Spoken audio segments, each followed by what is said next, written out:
who say, okay, I have a lot of money, but you have no money unless you take profits. When the first ever spot ETF was created for gold 10x. And the only thing I really knew was Bitcoin at the time, so I just invested very heavily into that. Rode it all the way up. What's up? My name is Jeff. Even the creators have said it's going to be the predecessor of CBDC. What that taught me was that I need to be self-sufficient. A solid DCA investment strategy, and pretend the red sell button doesn't even exist.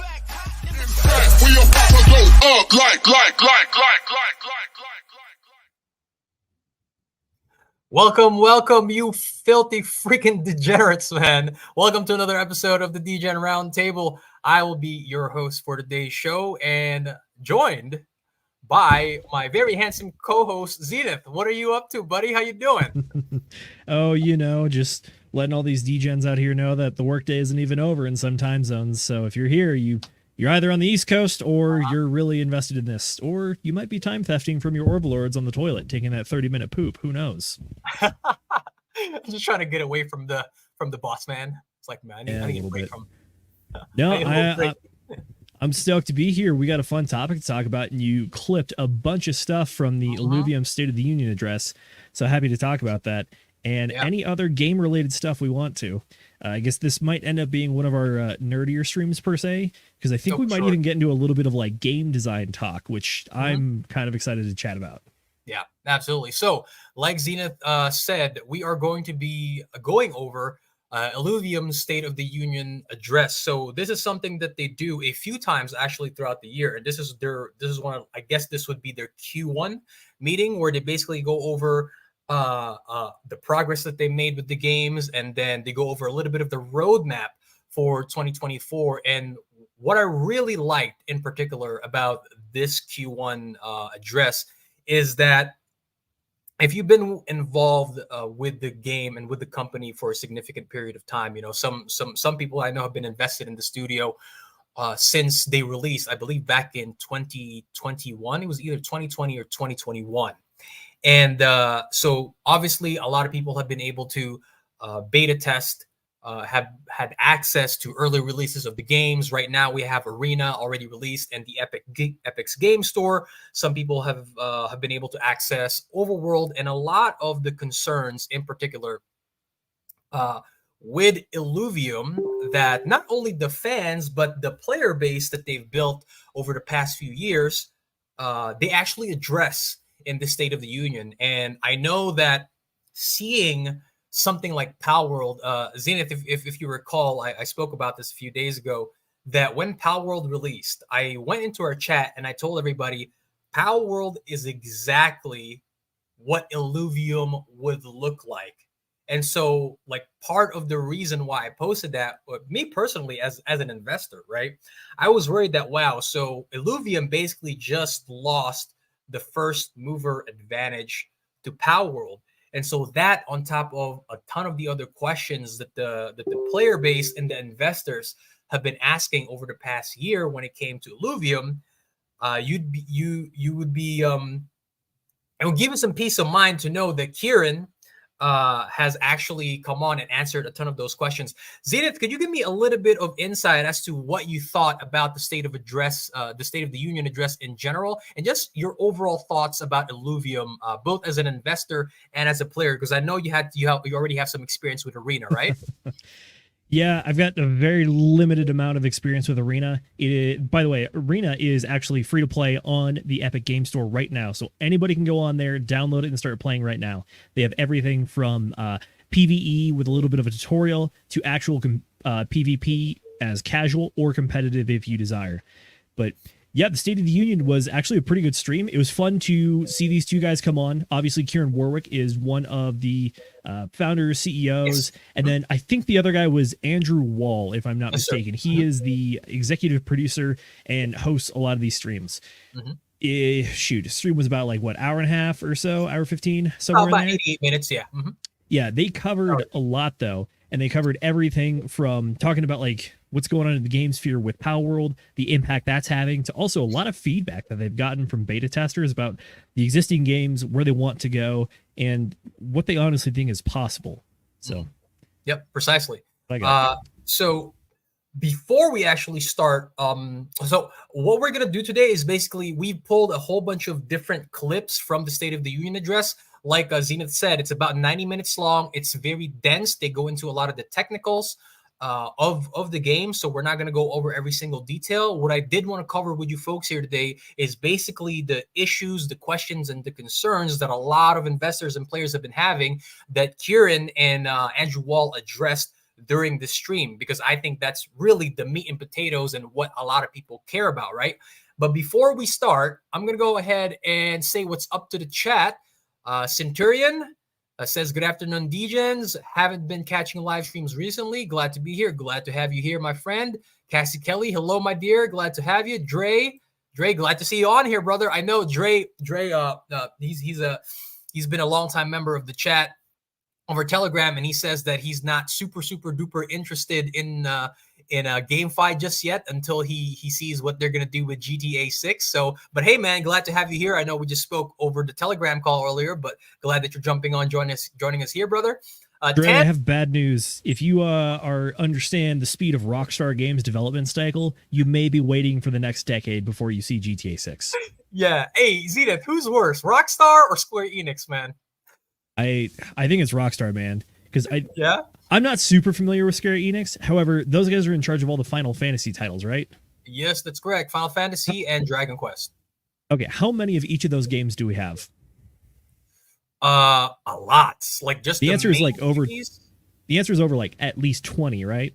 At least 30. So Dragon Quest, I think the latest iteration is Dragon Quest 13 or 14. If not 15, I actually have the latest copy, so I got to double check on that.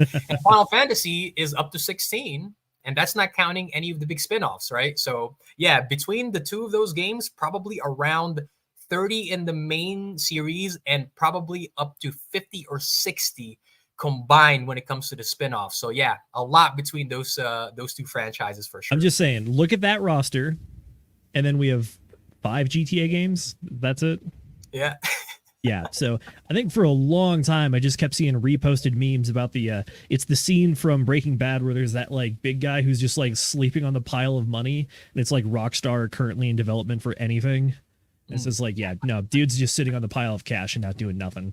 All right, there you have it. Rockstar is worse when it comes to keeping their fan base in long wait periods before the next game is released. But yeah, let's go ahead and finish saying hi to the rest of the chat. Tam, beautiful day. Hey, my dear, thank you so much for joining. Like Josh said last stream, Tam has been very active in the chat, very active in the community and the Hex community in general. So glad that you're actually jumping in on here, even though this is not necessarily a Hex stream. But you know, thanks as always. We'd love to have you. Farmer J, Mr. Brown, good to see you, sir. Hey, you better be careful out there in construction, brother. I know you're working with a lot of heavy metals and a lot of you're out there doing a lot of heavy labor, so you know, watch your back, brother. Mr. Josh Chocolate Taint, glad to have you here, even though you're at work, my friend. Thank you so much for joining us. Hookers and cocaine, pumps or bags. Well, that's certainly what we're here to do, brother. Colonel Ziggles, Colonel Giggles, and Alex Santos, as well as the Hexagon Lost in Asia. Glad to have all of you here on stream joining us today. Like I said, we are here to pump our bags. Full disclosure, me as well as Zenith and as well as the rest. I think a lot of the DGen Roundtable actually are pretty heavily invested into the project. And so, full disclosure, right? But we're actually going to present you our very subjective opinion, and I guess somewhat objectively, as to why we think that this game is going to go and do well over the long term, right? A lot of that stuff is actually going to be presented here in the State of the Union address. So we're going to go over some of those details with you folks today. So just to give you folks a little bit of a brief overview, some of the topics discussed within this address, right? Like I said, it's 90 minutes. They go over a few key things, including the Illuvidex expansion, right? They're going to go over details about Illuvium Beyond, which is their like card game, basically. They're going to go over a little bit of their roadmap for 2024. So what the fans and the investors can expect over the time course of this year. Illuvium Zero, which is their land and resource management city builder game. The Illuvium Arena, which is going to make up a basically the majority of their PvP, although they are teasing some other PvP elements that they might include within their whole suite of games. Because remember, folks, Illuvium is not just developing one game. They are a game studio, and so they are developing a large suite of games. And then finally, they're going to address Overworld and a lot of the issues, questions, comments, concerns with Overworld in general. So to start us off, right? Zenith, you know how when you started in the workforce, right? Maybe it was like your first job. This is something that I noticed personally, but maybe you can comment on it, right? It seems like a lot of people in the workforce, right? The people at the very bottom of the ladder, right? And the people at the very top, like the CEOs, the guys and the gals that made and run the company, it seems like they're very disconnected, right? From the people lower down the ladder. And I think when it comes to Web3 games in general, a lot of the people that exist in the traditional gaming space, I think, have that concern, right? Where the people at the very top who are making the games in Web3 are going to be very disconnected from their fan base. And a lot of the web, at least from what I hear from traditional gamers, what their concern is that not just with Illuvium in general, right, but with Web3 gaming in general, is that a lot of these companies are just in it for the money grab, right? For the money grab, they're going to go in, they're going to go out. They're not really going to develop a good game. And they're just in it for the money. And if they are developing games, that they're not paying attention to what the fan base actually wants. What do you think about that? What have you heard echoed from the traditional gaming space about the game studios and the game developers that are currently working within Web3? So just to start off at the top, when it comes to, honestly, something we talk about on the Sunday shows a lot is just that the average population, or the general population, whatever you want to call it, is the understanding of how blockchain, Web3, or even cryptocurrency investment or trading at all works is very, very, the amount of knowledge they have is super low. So the understanding is very low. However, at the same time, there's a lot of news and headlines that gets pumped out to people. So you get a lot of misunderstanding, which is obviously once we start hitting all-time highs on Bitcoin again, you're going to see that all over the place. I guarantee it. So starting from that standpoint, unfortunately, I think something that's happened, especially in the gaming sphere, is that crypto and NFTs have a horrible, horrible reputation within the gaming space. And that is a stigma that you're going to have to overcome first and foremost. Yes. Secondly, when it comes to the people who know how to launch good tokens with good economics and incentives, those are unfortunately maybe the left-brained people, and then the right-brained people are the ones that are the creatives that actually make games and make good experiences. It's a bit of a competing balance, and I think this is kind of a trend that you saw in the previous generation of all the crypto games. Notably, a lot of these have been those play-to-earn kind of games where... Mm-hmm. Exactly, where it's the gameplay is probably lacking, and honestly, so is the tokenomics, so to speak, which is the play-to-earn model is interesting to a certain point because you're going to start to experience hyperinflation. What I mean by that is you are literally just paying people to play your game, but you're paying them not in real dollars, but your tokens dollars. So similar to some countries on fiat currencies, when you continue to pump money into the system, the actual value of that denomination goes down. So that, I think, was one of the curses of the last generation of games that we saw. Play to earn, hyperinflationary tokens not worth anything, and honestly just a lack of good gameplay and content. Now, where we're transitioning to current generation of GameFi games and Web3, I think this is where we have a lot of promise. Illuvium, I think, is a great example of this, which is they're actually trying to make a good, deep, rich gameplay experience, and at the same time, they also have that team that helps them understand tokenomics, Web3, and the entire market and ecosystem at large. Obviously, we talk about Illuvium as a platform, not just as a singular game, because, well, it's not just one game anymore. What I mean by that is we already have Illuvium 0, Illuvium Arena, and Illuvium Overworld. Yes. So just on those three alone right now, one of the things we're going to get to in this address is how do we tie all the systems together, make it cohesive, make the IP cohesive, and make the IP, what's the word I'm looking for? Compelling. Yes. This is another thing we're going to talk about, which is how do you actually make content that is not just good from a gameplay standpoint, but also from that IP standpoint, where you as a player will actually resonate and latch onto it. Yeah, so because you want staying power, and not just from the player base, right? You want to convince your investors who are going. You're probably going to ask them for more capital somewhere down along the line if you want to expand, right? Like, how do you convince them that your IP has staying power within not just the Web3 space, but the overwhelming majority of gamers that's still within the Web2 space, right? And that they actually have staying power and that they're going to be here for the long term, right? Because if you can't convince your investors of those things, nobody's going to throw capital your way to keep your game or your studio going, right?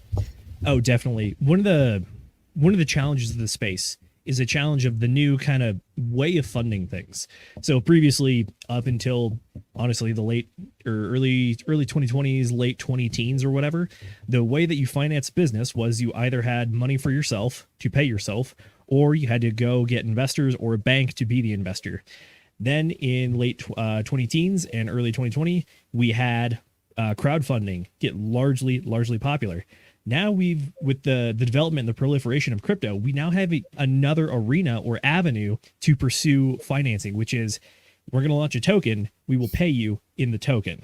What that now does is it puts a lot more onus on you to make sure that your project works and your internal ecosystem works as well. Yep, absolutely. So, yeah, if it's you can actually convince people. Go for it. I was going to say, if you can convince people that you know what you're doing with your token and your own economics, that's a good way of providing value to venture capitalists, investors, retail investors, everybody. Yes. Or if you're not trying to go that route, then maybe, some of the more traditional stuff, either crowdfunding or doing the rounds of investor capital. Yes, exactly. And part of the things that we're actually going to be going over today is they're going to have something to do with the tokenomics of Illuvium going forward, right? Because we know some of those things are going to change, and also regarding the capital, the raising of the capital for future games down along the line. But the first clip that I actually wanted to share with you guys actually reflects what a lot of traditional gamers and a lot of investors were like fearful of when it came to Web3 games in general, right? I'm going to go ahead and play it for you, and then me and Zenith are going to comment on it, okay? So let me go ahead and share this from my screen.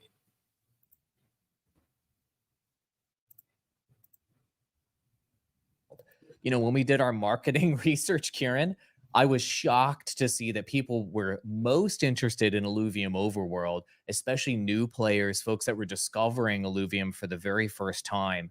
It's sort of in between Illuvium 0 and Illuvium Arena, where you have to go in this overworld to actually capture the Illuvials so you can battle them in the arena. So when we did our marketing.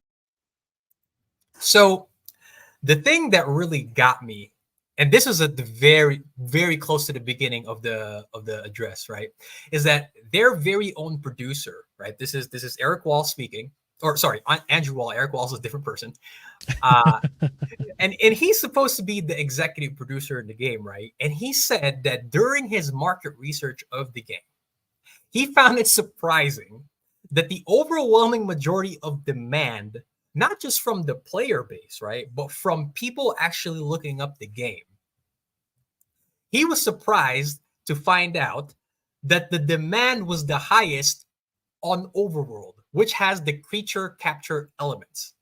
And that's what I meant by investors and gamers being worried that the people up top seem to be disconnected from what the culture of the industry is, and from what the gamers actually want.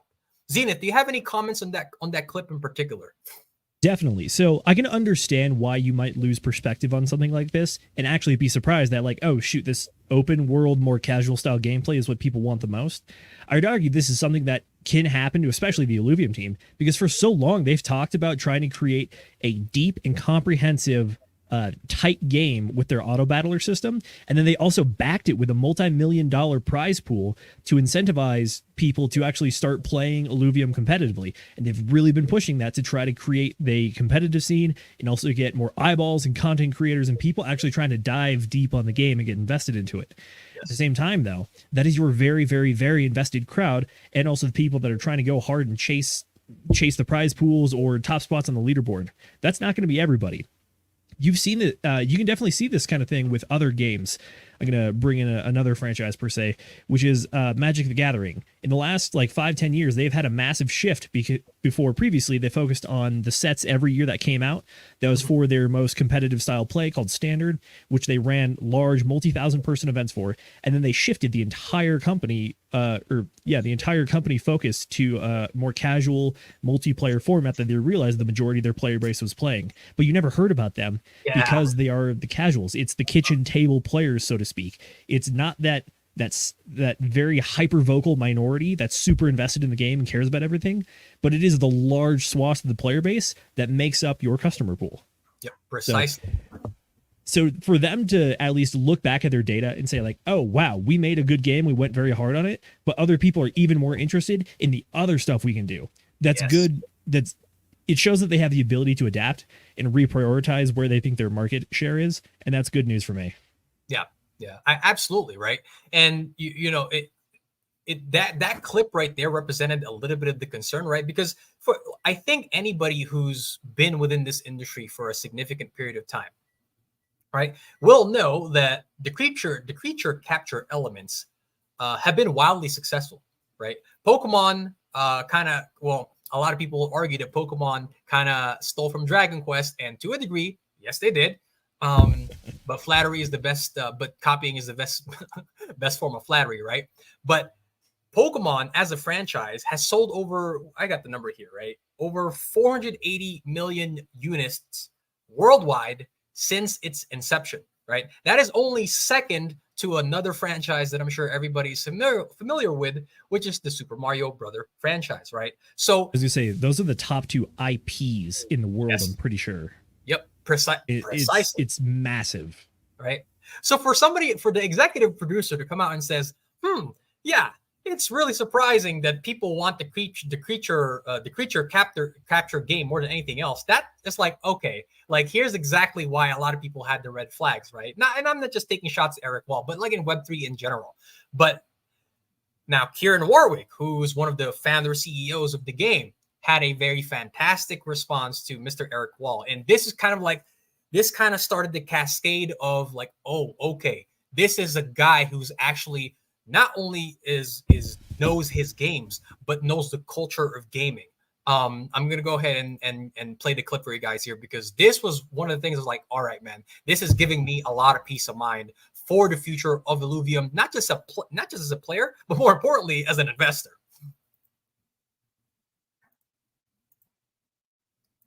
The first thing that I thought of when I saw when I got into blockchain and I saw some of the games coming out was the potential of having a collection-based game similar to Pokemon, where you can actually own your characters, because that for me is basically like the physical version of Pokemon, but digitizing it and having it inside of a video game. And if you think back, if you collected all of the characters back in Pokemon Red, it's worth nothing. Maybe you've still got that Game Boy sitting around, but and maybe you've got that saved data, but it's literally worth nothing.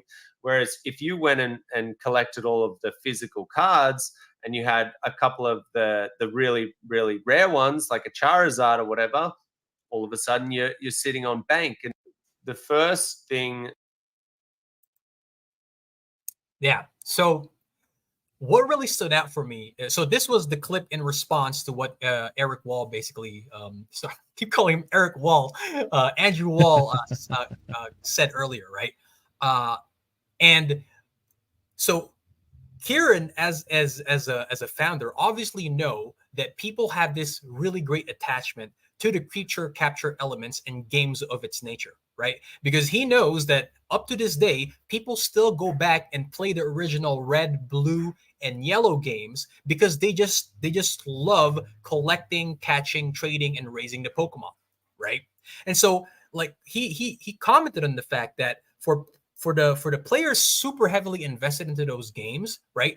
They really don't have a way to monetize or take advantage of the skill and the time that they have invested into those kinds of games. And this is part of the spirit that I think is going to bring Illuvium at the forefront of Web3 games in general, because now they're allowing players, right, who have this nostalgic love and undying support for games like Pokemon to come and play a game like Illuvium and now have a way to not just monetize their skill, right? So they have they get something significant for the time invested into the game, but now they also have the ability to hold on to those things that they love forever, right? I think a lot of us who have played games like Pokemon for a very long time knows how painful it can be to sink 100, 200, 300 hours into the game, especially in the very beginning, right? When they didn't have these really fancy ways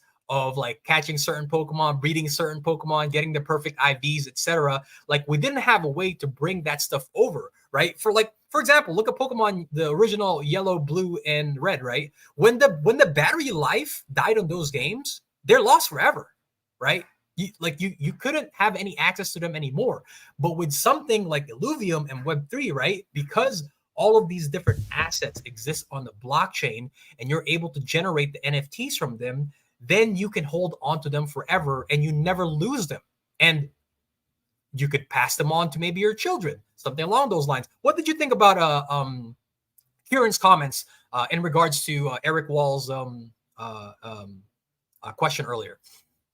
In this clip, Kieran's talking about something that I honestly think this industry is going to be wrestling with for the next 5 years. And it's something that they just recently ripped the Band-Aid off of.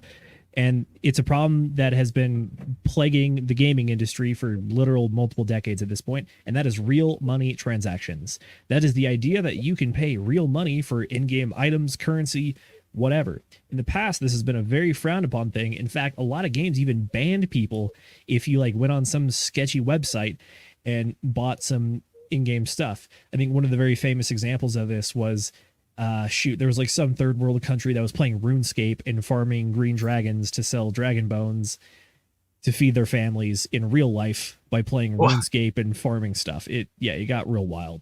Yeah. It's stuff like that. But now we've kind of crossed the Rubicon, so to speak, whereas with blockchain technology, people no longer theoretically fear that your game's just going to get turned off and all your save progress is going to go away forever.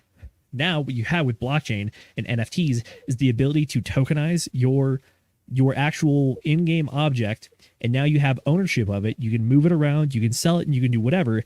No longer is this frowned upon, but this is now even incentivized. Yes. Again, this is a relatively new concept to actually wrestle with in mainstream gaming, and I'm glad to see that these guys are willing to take on the challenges and try it out. Yeah, agreed. And you spoke about it a little bit earlier, right? But one of the cool things about this game, or the suite of games in general, is the ability to tokenize the assets into NFTs. So you're owning them forever, and so you no longer have to like worry about, oh wow, so I've sunk all of this time into this game, but eventually you're going to lose it. Like obviously people still do that, but it's a nice quality of life improvement if you're actually able to keep and transfer those assets over the long period of time. Right. And here's another cool thing. Right. And I think you spoke about this a little bit earlier, too, about the competitive side of things. Right. Usually when it comes to, things like Call of Duty, even the VGC scene and Pokemon. Right. Those outlets are heavily skill based. Right. And the people making big money in video game competition, like it's a finite amount, like it's a small amount of people that are able to do that, right? However, now, if you're somebody who's just really good at collecting, or maybe you stumbled across a rare Illuvitar that you caught out in the overworld, right? Now suddenly you have the ability to, like, if you didn't feel like a need or connection to keep and hold on to that specific Illuvitar, you could now sell that on the open market and turn a pretty sizable profit, right? So now the ability to make money playing video games is not just reserved for those people who have like the genetic predisposition and the skill-based component handled, right? It now you open it up to a wider degree of the player base, right? Now everybody in the middle of the bell curve has the opportunity to make good money playing the games that they already love to play. This is a really complicated economic question on a multitude of fronts.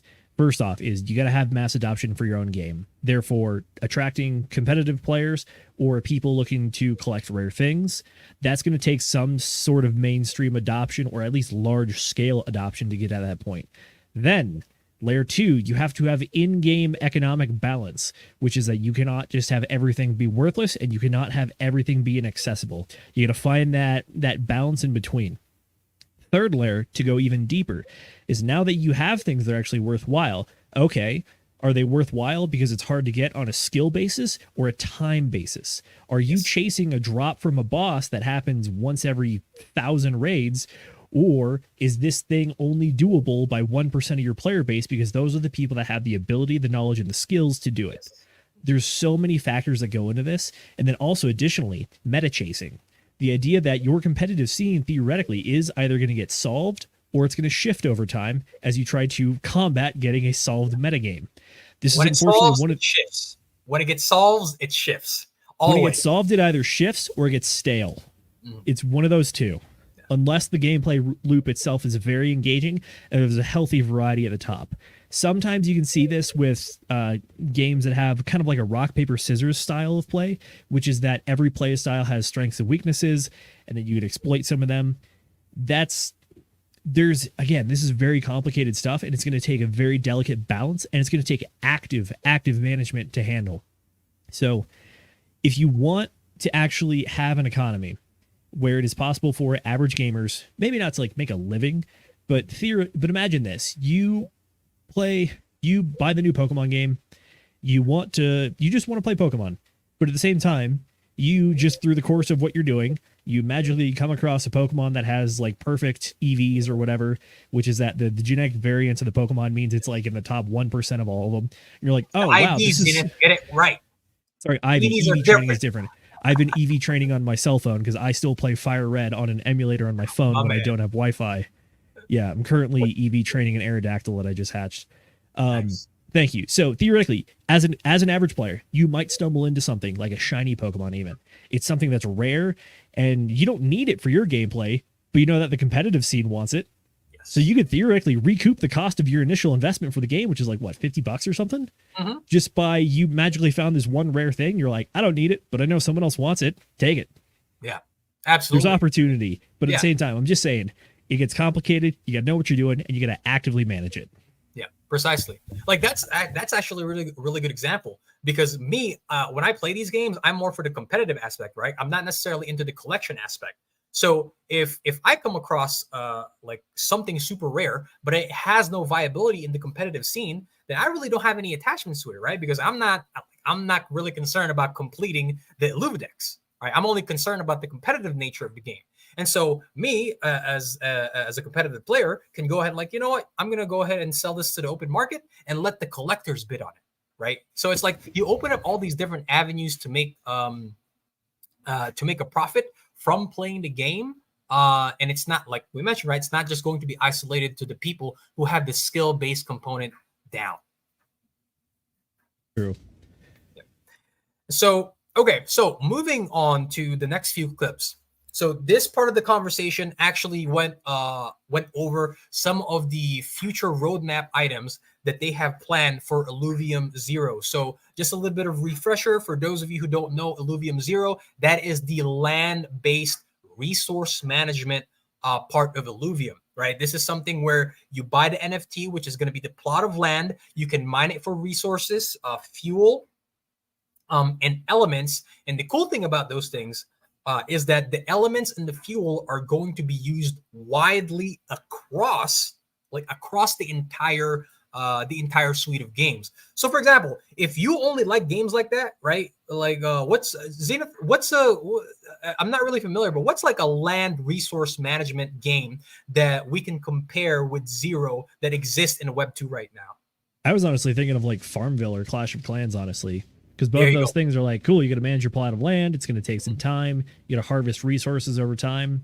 it seems pretty similar, but Illuvium is hoping to have different concepts with it as well, or at least have integration into the other games.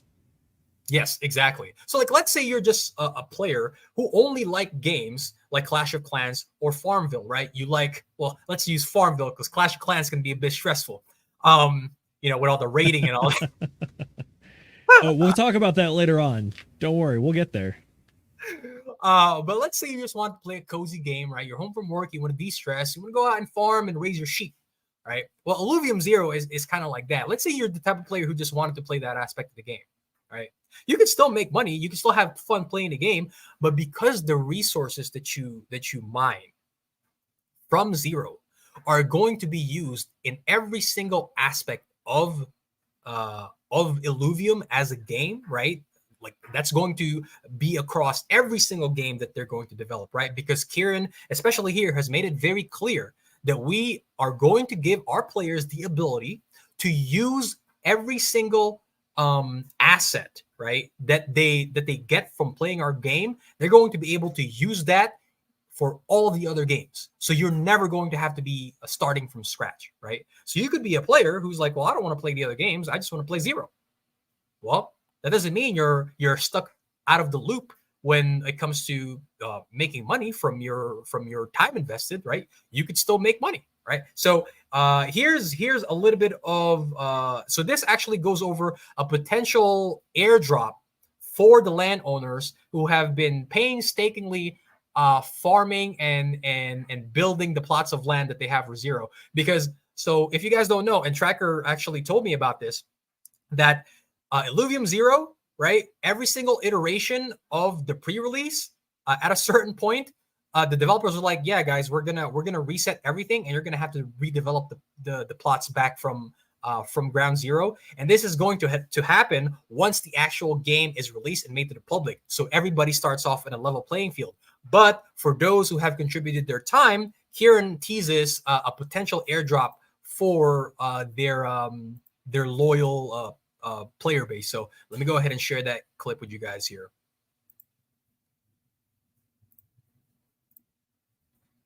People that bought land back, 2 years ago now, and we feel like they deserve something, right? And it's a bit of a hotly debated topic, but we really feel like the loyalty there deserves something, and so we're planning to do a couple of there's another bit of alpha for you, but you say?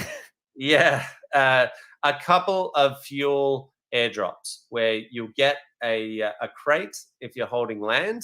I'm not going to say dates or anything like that, but it's a really good bonus. I looked at it based on what the average person is holding, and I think it'll be a nice thank you for being with us on the journey.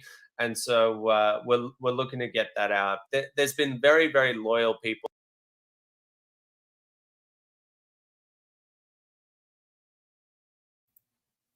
So here's another way that I think it's going to make Web3 gaming super attractive for the traditional gamers, right? Is because now you, like, for example, Kieran just said it, right? For the people who have been with us for a very long time, the folks that show up and play the game, even though we told them that we're going to reset the plots once the game is released, right? Now he's like, look, we want to give you guys something for helping us, giving us feedback, playing the game, like helping us with the bugs, and we're going to do an airdrop for you guys, right? And so even if you're somebody who doesn't want to be involved with anything else from the crypto space, right? Here's the way for you to make money via the airdrops, because you're going to be rewarded just by playing the game, right? I think folks are probably going to be familiar because it's the most recent in memory, right? Folks were farming the airdrops, the Jupiter airdrops for Solana, right? And so if you're somebody who doesn't want to have any part of it, now you have a way to quote unquote farm the airdrops yourselves just by playing the game, right? So like Zenith, do you have any comments as far as the airdrops for Illuvium Zero? I don't have much for this one. Obviously, they're just trying to reward the people that have been with them the whole time, and I respect that. Even at DGen Roundtable, we want to honor the people that have been with us from the beginning, all along the journey. However, at the same time, it can turn into a bit of a double-edged sword if you do it incorrectly. What I mean by that is, as a new player, like try to come in Illuvium like a year or two from now, and you have to immediately compete with people that have been getting free airdrops for playing the game for 2, 3, 4 years at a time. It can be very intimidating, and that in and of itself has the ability to scare off casual new players. But at the same time, loyalty is good, fostering it is very good, but you also want to make sure that that doesn't overtake the new player experience. Yeah, exactly. Before we actually move on, there's 2 more clips that I want to share with you guys in regards to Illuvium Zero, but let's go ahead and say hi to the rest of the chat here. Got some catching up. Centurion says, the combat I've seen is questionable. It looks like you find combat portals to go play Illuvium Arena for battles. You're in for a surprise, my friend, because they address that. See, here's the thing. Centurion, this is a concern echoed by him, obviously, me, Zenith, and a ton of the other player base. You'll be surprised as what he has to say in terms of the battles. Mr. Angry Twinkie, hey man, I really enjoyed your last stream. Keep it up, brother. Looking forward for episode 3.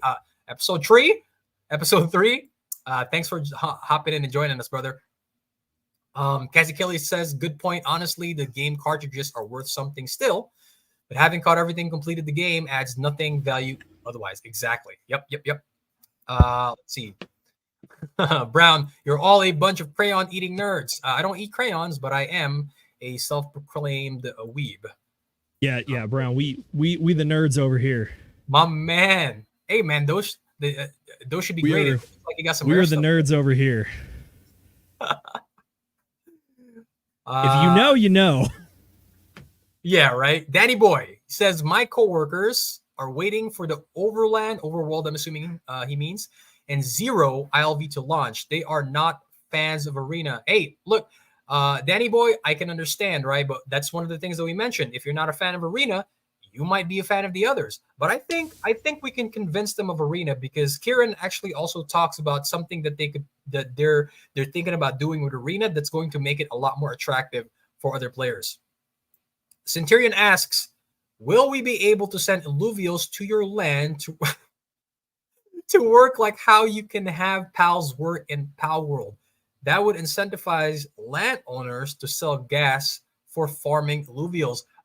They don't address that specific aspect in this stream, Centurion, but they do talk about Palworld, which we'll get to a little bit later. Yeah, my onboard Danny Boy again says, my onboards seem to think the cost of land is way too expensive. Hey, relative to buying, people always have the unit bias, right? Like relative to buying like a single token of Illuvium, the cost of land is, it's pretty expensive. But again, if you're investing in this, you're investing in it because you know that the land and the resources generated from that land are going to be used across every single game. And so the investment that you put in now is probably going to pay off significant dividends for you later on down the line. So yeah, man, I mean, if you're going to try and pitch land to them, just tell them exactly how interoperable all of these different games are going to be, and how the resources generated from farming that land is going to potentially give them a significant return in their investment, right? If you're going to pitch it, obviously, right? So not financial advice. The man's not wrong, though, which is that the land gets real expensive real quick. There's the different tiers of land, which is effectively how useful they are. Even the cheapest tier of land is like a couple $100 at the minimum, I'm pretty sure. It's probably gone up since I've looked at it last. Yep. Yeah, floor prices have gone up across every single tier of land. But here's another pitch. So if you want to pitch somebody the land idea, Danny Boy, here's actually another thing that they speak about in terms of what makes that land so valuable. And this has something to do with the mega cities aspect of owning Illuvium land. Here's Kieran again commenting on the mega cities.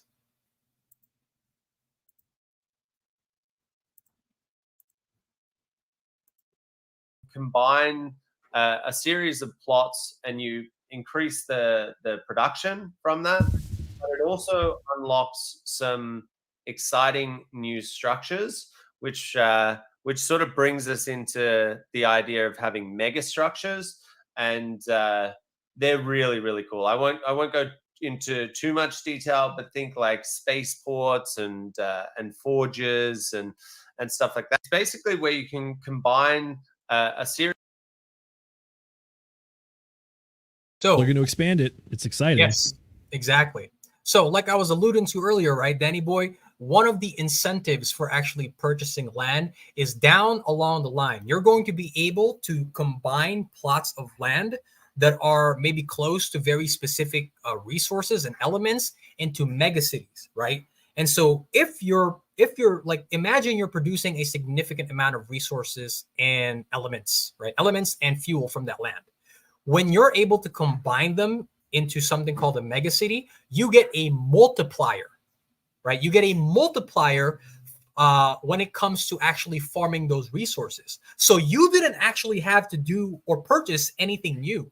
Just by virtue of being next to these mega cities and being able to help form the mega cities, now you've just increased the production of those elements and of that fuel. So you basically had to invest nothing extra, but the production amounts that your land is churning out has increased significantly. One of our buddies, Tracker, this guy is like, he's really on the ball. You know what he was doing, Zenith? He was like, during the land sales, he was sniping specific portions of land that he knew big whales were going after. And this is not just like the tier 2 or 3s. He was sniping like tier 1s and like the low level tier 2s, because he knew that in order for whales to maximize the bonus from forming mega cities, that they would have to bid on his plots in order to complete them. What do you think about this mega cities component that Kieran Warwick is teasing here? It's an interesting concept. It's another meta game within the ecosystem itself. But yeah, for the folks that don't know at home, all of these land NFTs are literal plots on a fictional map that they made up. They all have unique characteristics. And if you are the owner of plots that are adjacent to each other, they give bonuses and they give you the ability to make these megacities. So if you are a shrewd individual and you don't have money for the highest tier of lands, what you can do is you can pick up some of the smaller plots of land next to big players who you think will desperately need them. And it kind of turns into one of those things where you're playing Monopoly, and then suddenly that brown property that someone bought for $60 in the beginning of the game, you're now haggling like $500-$600 for. It's like, that's the concept here. That is actually such a good comparison, because I was playing Monopoly with a group of friends the other day, and my God, when it came down to the line and all of the plots have already been built, and somebody is trying to collect their set so that they can finally start building hotels on you're them. gonna pay out the nose for those, bro. Oh, arm and my leg goodness, all day. Yeah. Mm-hmm. So this is the concept here, right? So like, let's say you were only able to afford maybe a few tier 1s, a few tier 2s. When the mega cities are implemented, right, and these big whales are starting to like bid for like land out there in the marketplace, you're gonna be like, well, I know you're offering me 2 ETH for my tier 1. How about 3 ETH? Yeah. Right? How about 4? Because what you're gonna pay me in Ethereum is probably going to like dwarf the amount of income that you're gonna be able to produce by completing this set for your mega city, right? Because the multipliers go up as you go up in tiers, right? So being able to complete a mega city that has like a tier 3 and a tier 4, and sometimes like some of these whales are probably going to like spend several millions dollars worth to buy like a tier 5 lands. Like the amount of money that they're going to pay you will dwarf what they're going to be able to produce in terms of resources, right? The fuel and the elements, because like we mentioned earlier, that is going to be used across every single one of the games that Illuvium is going to produce. Do we have a clip talking about the staking? No. So it's one of those things that get really technical. right? But we can certainly go over it. I did have some comments about the staking. This comes later on when they speak about the tokenomics of the Illuvium token. So they talk about staking winding down, the revenue distribution, which, like, for those of you who don't know, that's like, as an investor, that's one of the biggest draws for you as an investor, right? The revenue distribution model that Illuvium has, nobody's doing this, right? This is unique to Illuvium only. So did you have something in particular that you want to talk about the staking, Zenith? No. Danny Boy just mentioned it in the chat, and I knew there was something in the stream that was, in my opinion, one of the juicy bits. It's something that's kind of been floating around the sphere, which is that, yes, they have confirmed that staking rewards are pretty much going to end in about 5 months. So there is a finite amount of time you can stake Illuvium. Yep. We are going to go over a little bit of staking details, Danny Boy, because it's one of those things that the casual gamer is not going to pay attention to, but it funnels a lot into into what makes Illuvium such a unique game, and unique in the sense of like being able to create that like passive income for you just by playing the game. So we're definitely going to be going over that. But the last clip that I want to share with you guys, and this was a little bit controversial, right? At least for me. This had something to do with a potential a feature that they're going to add that's present in a lot of games, like a lot of land resource management games that they're thinking about putting into Illuvium. So let me go ahead and share that with you guys right now. This has something to do with land raiding. Ooh, yeah. It just takes Illuvium 0 to the next level, right? Like, imagine if you've got your fuel production, you've optimized it, and then all of a sudden some guy comes along and raids your city and starts taking some of your fuel. The idea that there's obviously many games that have this type of mechanic. Clash of Clans, one of them. I think even Heroes of Mavia, the game that just released with that's in crypto, does this as well. And when that's real fuel, which is real currency, then it gets pretty crazy, right? Like, imagine if you wake up and all of a sudden someone has stolen a bunch of your fuel and you're like, wow, that was worth like $200. You're not going to have a very good day. It just takes Illuvium 0 to the next.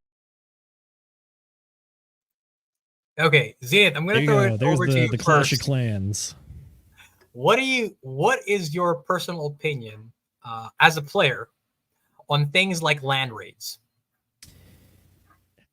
You got to understand player psychographics. What I mean by that is, one of the theories I heard a long time ago is that there's really 4 kind of players you're going to get. You're going to get competitive players that are trying to play the game competitively. You're going to have explorers who just want to see cool things and do cool things. You have collectors who like to collect things or do the accomplishments. And then lastly, you have social players who are just there because all their friends are there. What this sort of thing, this scratches the itch for spikes a lot. It definitely does. This could be fun gameplay. There's consequences. You're emotionally involved. You get that adrenaline spike. However, at the same time, this is the sort of mechanic that can absolutely scare away the rest of your player base, especially considering that in Web3, we now have what is effectively real money involved and on the line here. So, interesting mechanic idea. If you implement this improperly, which could be pretty easy to implement improperly, you're gonna feel a lot more downside than you're gonna get upside out of it. I think this is an interesting aspect that you could have for some people.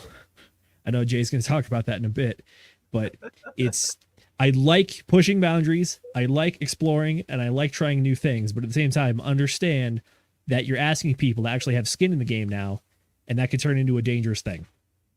Yep. I mean, you nailed it right on the head. Exactly what I was going to comment on, right? It's different when you're playing a game like Clash of Clans, that's not producing income for you, right? Yep. But for those of you who will watch a State of Address in full, Kieran addresses this, right?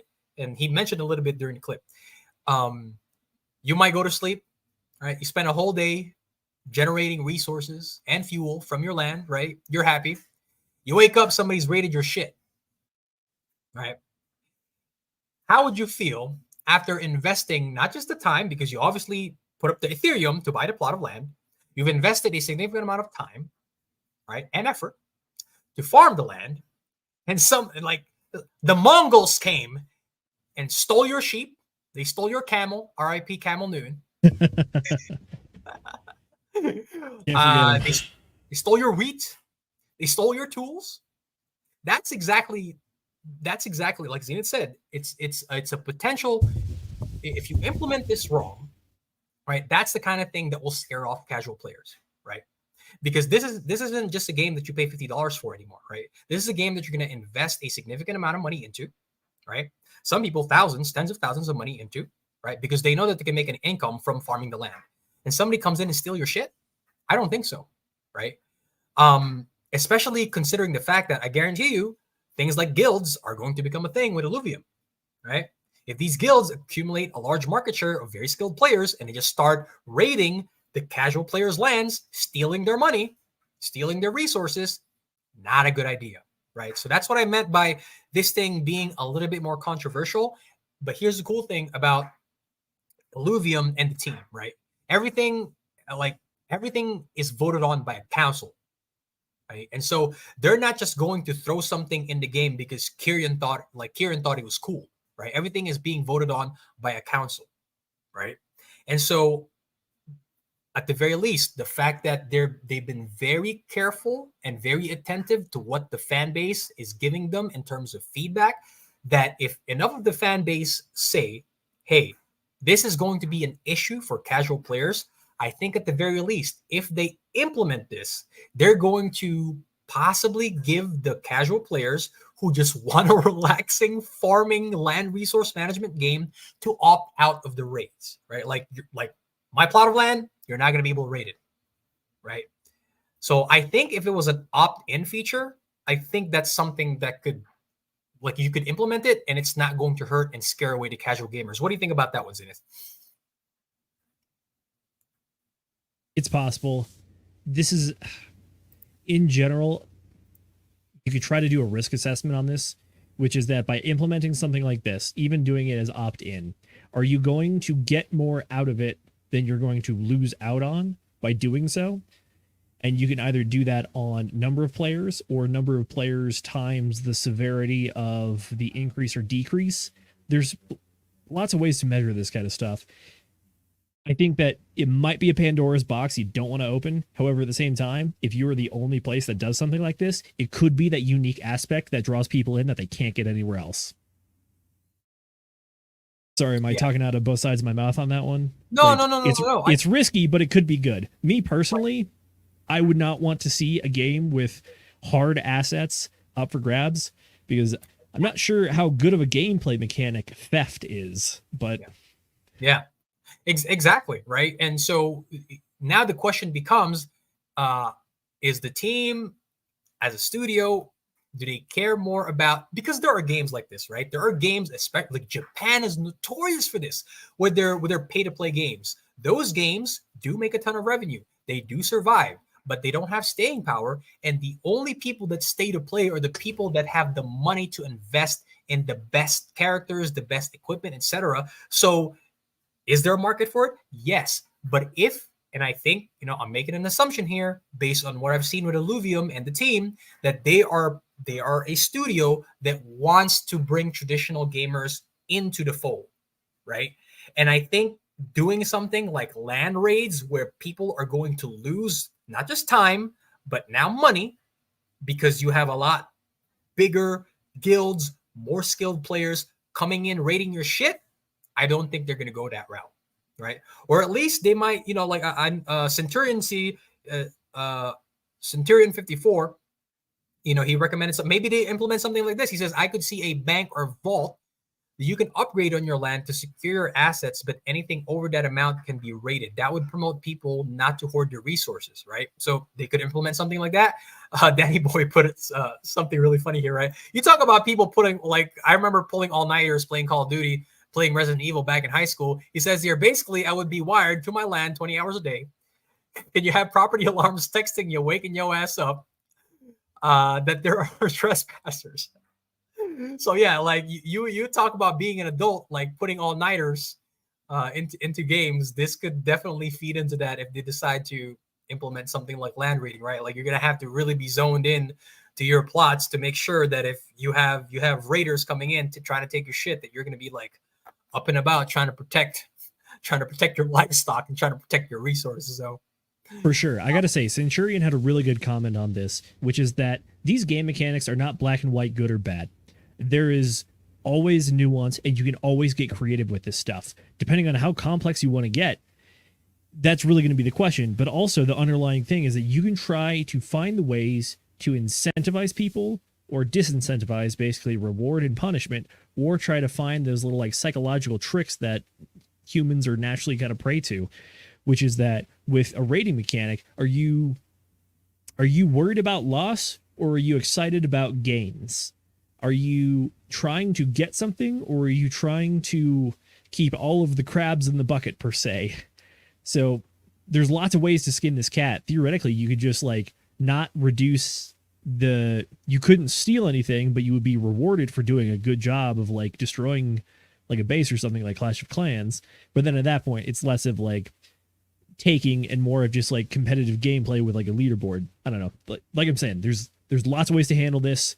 I don't pretend to have all the answers, but yeah, but like we mentioned, if they're going to do something like this, this is something that they're going to have to consider very carefully, because you talk about something that could easily scare off gamers, and most gamers are casual guys. Let's be honest here, right? They're casual. They want to escape from reality. They want to relax. They don't want to have to worry about getting their shit stolen that cost them several $1,000s and hours and hours and hours of time to produce. So yeah, absolutely. But yeah, good conversation there. We're gonna transition now to, I think everybody's waiting for. This is now going into the meat and potatoes of the stream, talking about Overworld, addressing all of the issues that people have had with Overworld. It's gonna be exciting. So the first part here that I want to go over with you guys, right? So just a little bit of brief overview. So the issues that they're gonna tackle here: the barren nature of Overworld, illuvial hunting, multiplayer aspects of Overworld, planned combat, and enhanced combat, right? So first clip that I'm going to share with you guys here. This is one of my favorites. Kieran addresses the emptiness component of Overworld. Here we go.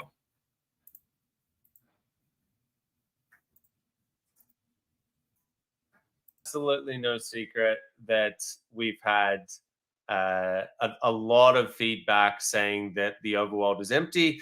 It's beautiful, and you can walk around and it looks AAA, and there's awesome movement mechanics and all sorts of stuff like that. But it's just not the same when you're not seeing the alluvials, right?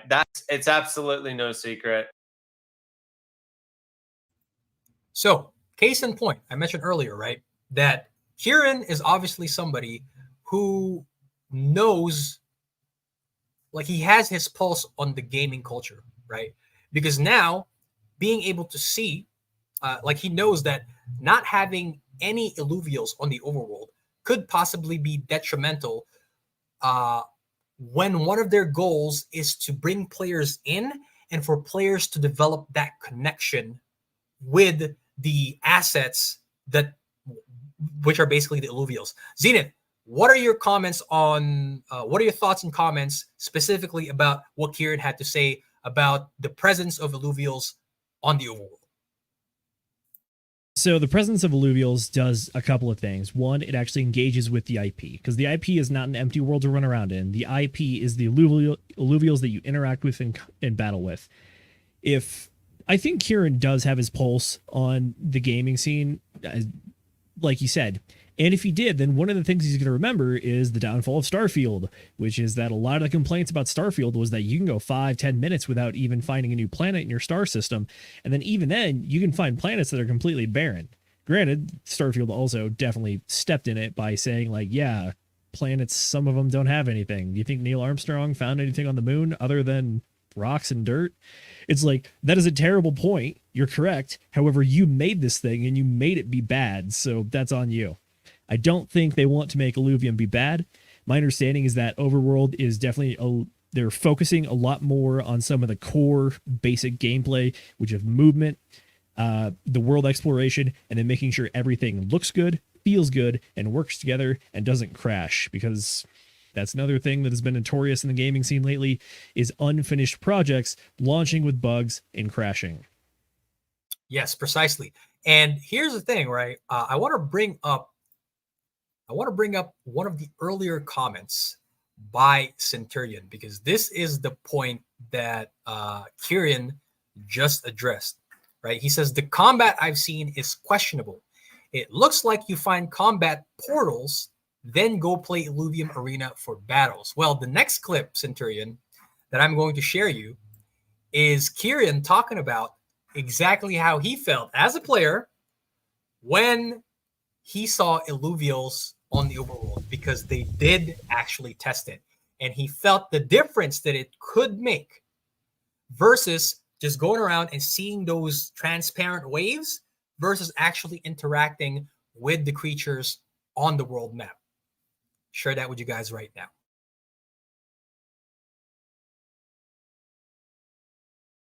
A little test. I don't know. It was like maybe 3 or 4 months ago now, and it was a few different alluvials roaming around the overworld. And when I saw that, it just obviously I wasn't playing it myself, but it completely changed my entire perception of the overworld. It went from being empty to being super immersive, super interactive. It gave me a different feeling, like it just hit differently, right? Like you don't get the same connection with the characters. And for those who have been following the project and seeing, what I've been saying for years now, in a creature capture game, you have to have that connection with the character. And it starts with being inside of their world. Andre did a little test. I don't know. It was like maybe 3 or 4 months ago now. And it was a few different alluvials roaming around the overworld. And when I saw that, it just obviously I wasn't playing it myself, but it completely changed my entire perception of the overworld. It went from being empty to being super immersive, super interactive. It gave me a different feeling, like it just hit differently, right? Like you don't get the same connection with the characters. And for those who have been following the project and seeing, what I've been saying for years now, in a creature capture game, you have to have that connection with the character. And it starts with being inside of their world. My friend, give me your thoughts, man. Kieran says that it hits different when you're able, because you saw some of that gameplay, right? Centurion says those transparent, those, I think they're called wakes. That is what you interact with as a ranger. You shoot that, and then you enter the arena where you go battle and catch the alluvial, right? Obviously, he says, like I said, he hits different when you see and interact with them on the overworld. Your comments on that, Zenith? This clip is one of the ones that gives me a lot of hope for the team and the project, because I think they truly understand what makes this work as opposed to what is a cheap copy or a cash grab. What I mean by that is when he says that seeing the Illuvium in the world running around with its own character and personality, that's the thing that gets you attached to the IP. That is the thing that gives it character and charm and intrigue. For example, like, Jay, if I ask you, you're playing Pokemon and you run into an Abra, what's it going to do? Teleport. There you go. That's the personality of the Abra. It's the skittish thing that this is different than all the rest and is going to have its own, it's going to act differently for different reasons. And I know that I can expect it and I understand the quirks behind it. And that could possibly be why you're drawn to some of these things, and it also is a way to either scale challenge up, down, different axes, whatever. Having the IP be these things that have their own character, personality, and act in their own ways, I think is very important to the creature capture genre. Absolutely 100% agree, right? You brought up Abra there. That's a fantastic example, right? Because you don't get that personality if the only thing you do is enter the arena and it's an auto battle, right? You don't get Abra's personality. If they're all the same with different skins and numbers on them, you're not looking at individual, interesting things. You're just looking at a black box that's skinned differently. Yes, Exactly. You know, you brought up the example of Abra. How about everybody's familiar with the first trio, right? The legendary birds. You talk about Raiko, Suicune, and Entei. When you found them in the overworld, you're like, whoa, what are these things? I've never seen this before. And you go and interact with it, you're like, I'm gonna catch it, and then boom, they flee. Oh, in their case, right, they use roar. I remember playing the silver and golden crystal. I was like, you know what? I know these guys are gonna flee. I'm gonna use like what was it? It was mean look, right? That was the one. Right? Yep. Then, That was before they had like, abilities. yeah, and you're like you hear over here thinking you're a hot shot. You're like, yeah, man, try to run away now. And then they use roar. Right? Like stuff like that, like Kieran says, like you said, the personality of the individual asset, right? The Illuvitar, that does not come through when you're taken into an auto battler, and then you just let it happen, right? There's a degree of separation and disconnect from the game when you create it in that way, right? When you act out the catching sequence that way. So yeah, very good point, man. Very good point. So the next clip that I wanted to share with you guys here is actually Kieran commenting a little bit more when it comes to, so once again, I'm going to bring up Centurion, right? When he was talking about hunting in the overworld, that it was just like transparent circles.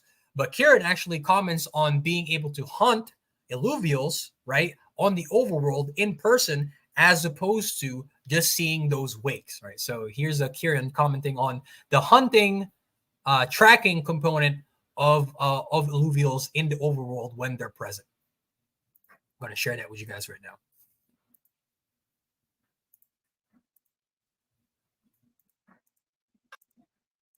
Combined with the auto battler, alluvial hunting combined with the auto battler will be an awesome combination, right? Like being able to see the alluvial, then track the alluvial, then you've got to shoot it to hunt it down, and then finally going into the auto battler. I think that's going to be a really, really good sequence, which is new to people. It's definitely never been done in any creature capture game out there. And I think that's going to be super exciting. Alluvial hunting.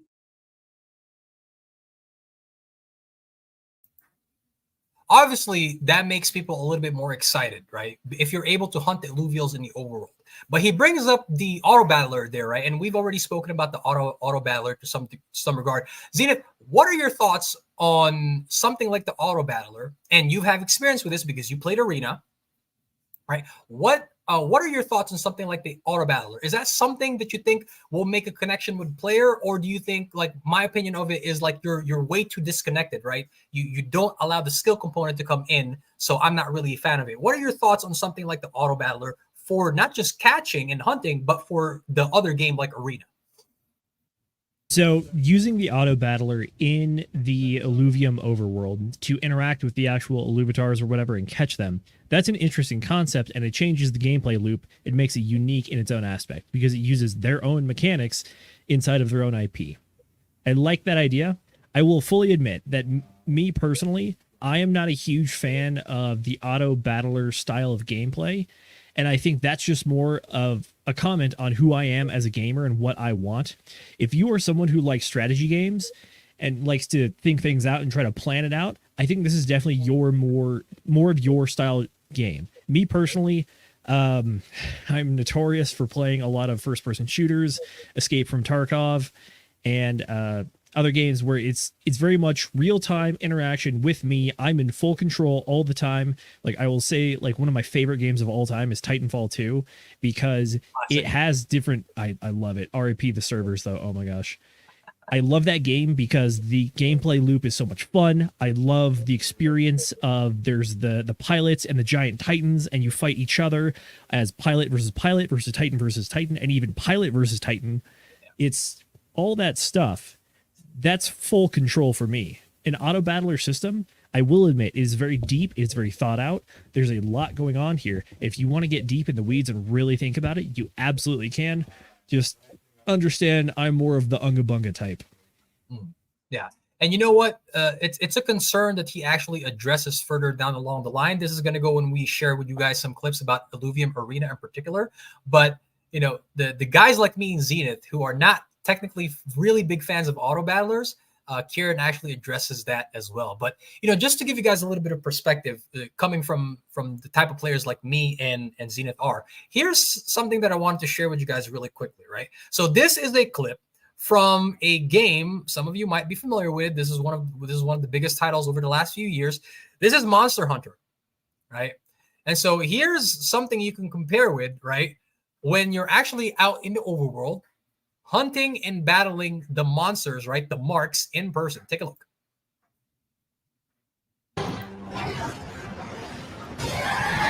Monsters are fighting each other?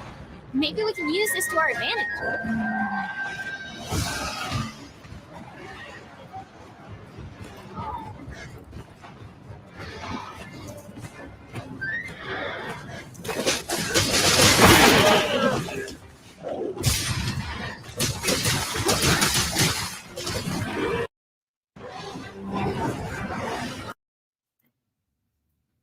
Right? So it's when he says hit different, it hits different. That's what he means, and that's what we mean by hits different, right? You entering a screen, hands off the controller, let it do what it's gonna do, versus that, right? Actively engaging in combat, right? With the monster, or in Illuvium's case, with Illuvial, right? Like there's a much, it's involved because obviously you're battling in person, right? But there are risks that you take when you're battling the monster in person, or in this case, Illuvial, right? Because if you make a mistake, you have there's an opportunity for that thing to either wipe your party or run from you, right? Zenith, what do you think about that aspect? I think that they've gone down a bit of a path with the auto battler system. So I'm not going to say they're married to it, but I think they're definitely more going that route. So I don't know. It's going to be an interesting hurdle they have to get over at some point, but I don't really have too much on that one, honestly. It's not really something that we have to heavily comment on, right? I think that just by watching that clip, people can see what we mean by there's a level of disconnect from something like an auto battler to something that you're actively playing and engaging with in the game. So yeah. All right. Here's where this was on everybody's mind. Certainly was on my mind when it came out. But Palworld. Right. So the next few clips that we're going to show you is Kieran basically commenting on Palworld, what he thinks about the game, how he thinks it's going to affect Illuvium. Is Illuvium going to fail because now Palworld has accumulated a great degree of market share when it comes to this style of gaming, or I'll let him speak.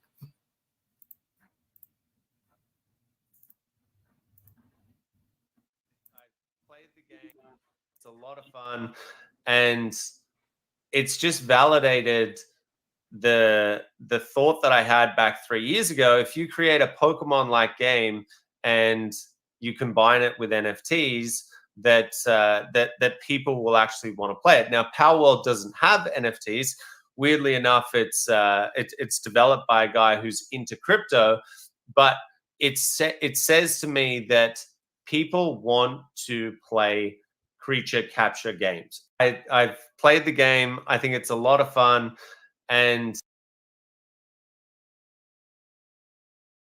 so Kieran Warwick, CEO, co-founder of Illuvium, has played Palworld and actually has positive things to say about it. Comments on that little clip there, Zenith. What did you think about Kieran playing a different game and actually dapping it up? What does that say about? Go ahead.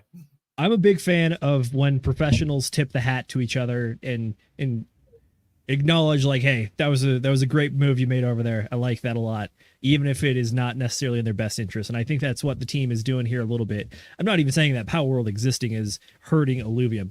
What I'm saying though is that the Illuvium team can look at Palworld and be like, okay, this is a good proof of concept. It says that there is market space for this. It says that there is room for something like this.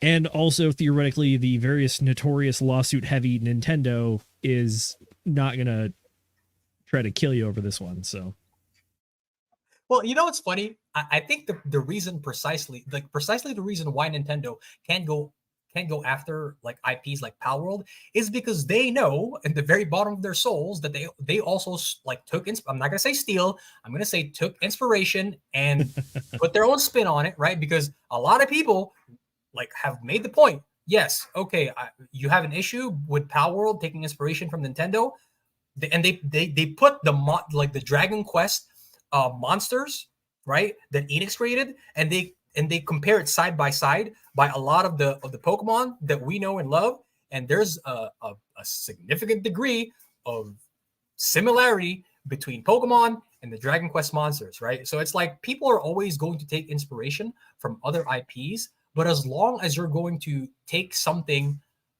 inspiration from something and put your own spin on it, right? I think that's fair, right? Because I think to a significant degree, a lot of us do that, right? As long as you make it your own and you don't just plagiarize it, I think it's fair game, right? Because it's something that you're not gonna be able to avoid. And the other thing that was interesting to me is that, and Kieran comments on it in the next clip that I'm going to share with you guys, is one of the reasons why he actually, like Palworld to a degree, like it's endeared to him, is because he had worries about exactly the type of like, is there actually market demand, like a significant market demand for new IPs like Illuvium and like Palworld, or are people just playing these games because they have nostalgia from Pokemon? And I think the amount of sale, I think 19 million downloads within the first week of sales for Palworld, I think alleviates some of the concerns that he had. And here, I'll let the man speak for himself.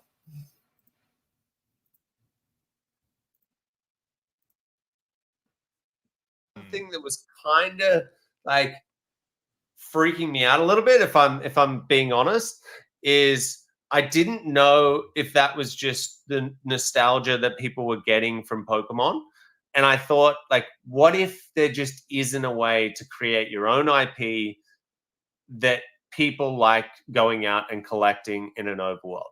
And the verification, like that validation that I'm talking about, came in the sense that Palworld is that, but it has nowhere near the same psychological connection to the characters as what you do in our game. And the one thing that was kind of... So there you go, straight from the man himself. Like I mentioned earlier, right? Palworld is basically a validation of the demand for creature capture games, right? Because feel free to comment on this, Zenith, right? Since Pokemon's inception, there have been a lot of copy pastes out there, but they're what you would call a flash in the pan, right? They're here for a season and they're gone the next, right? But something like Palworld that has accumulated such a high degree of demand, they're obviously doing something right.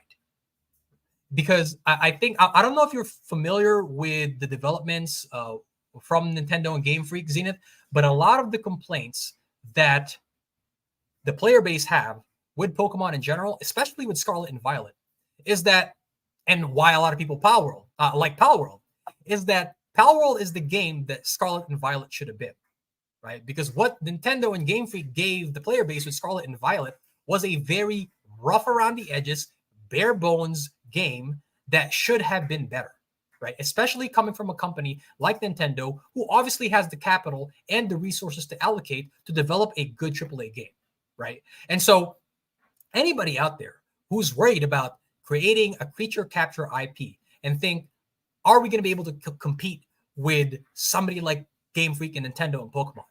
I think Palworld answered that. And that's why Kieran is like, yeah, that alleviated a lot of the stress that I was feeling. Zenith, your comments on this? Pokemon as a whole is honestly a very interesting and long and in-depth deep dive for understanding how the space came to be and how they've managed to keep people out of their own space for a long time. I think the first Pokemon game I ever had was Pokemon Yellow. And the last one I played was Black and White before I played Arceus Legends. I'm not familiar with Scarlet and Violet, although I have seen all the clips of just glitches and just weird stuff going on. And I think you're not wrong when you say that Palworld is the game that Scarlet and Violet should have been. One of the complaints that I have seen online is that the Pokemon games have been churning out a lot of some honestly like subpar developments. Are they technically iterations of previous games? Yes. However, it's like baby steps. It's not taking good strides forward into better games and better directions. It's baby steps. I will say Arceus Legends was a massive, massive stride towards a new experience that I think a lot of people resonated with very well. When it comes to what Kieran's talking about in this clip, though, he has a very good point, which is that a lot of the market analysis shows that the Pokemon IP itself is the original Generation 1. For example, Pokemon just released a new trading card set called, I think it was 151. It was similar right around the time of Scarlet and Violet set that they just released. However, I want you to guess which one sold way more than the other. Like, not even close. Hint, it's Pokemon 151, because that's the original IP. That's the stuff that people care about. A lot of stuff since then has not been large iterations.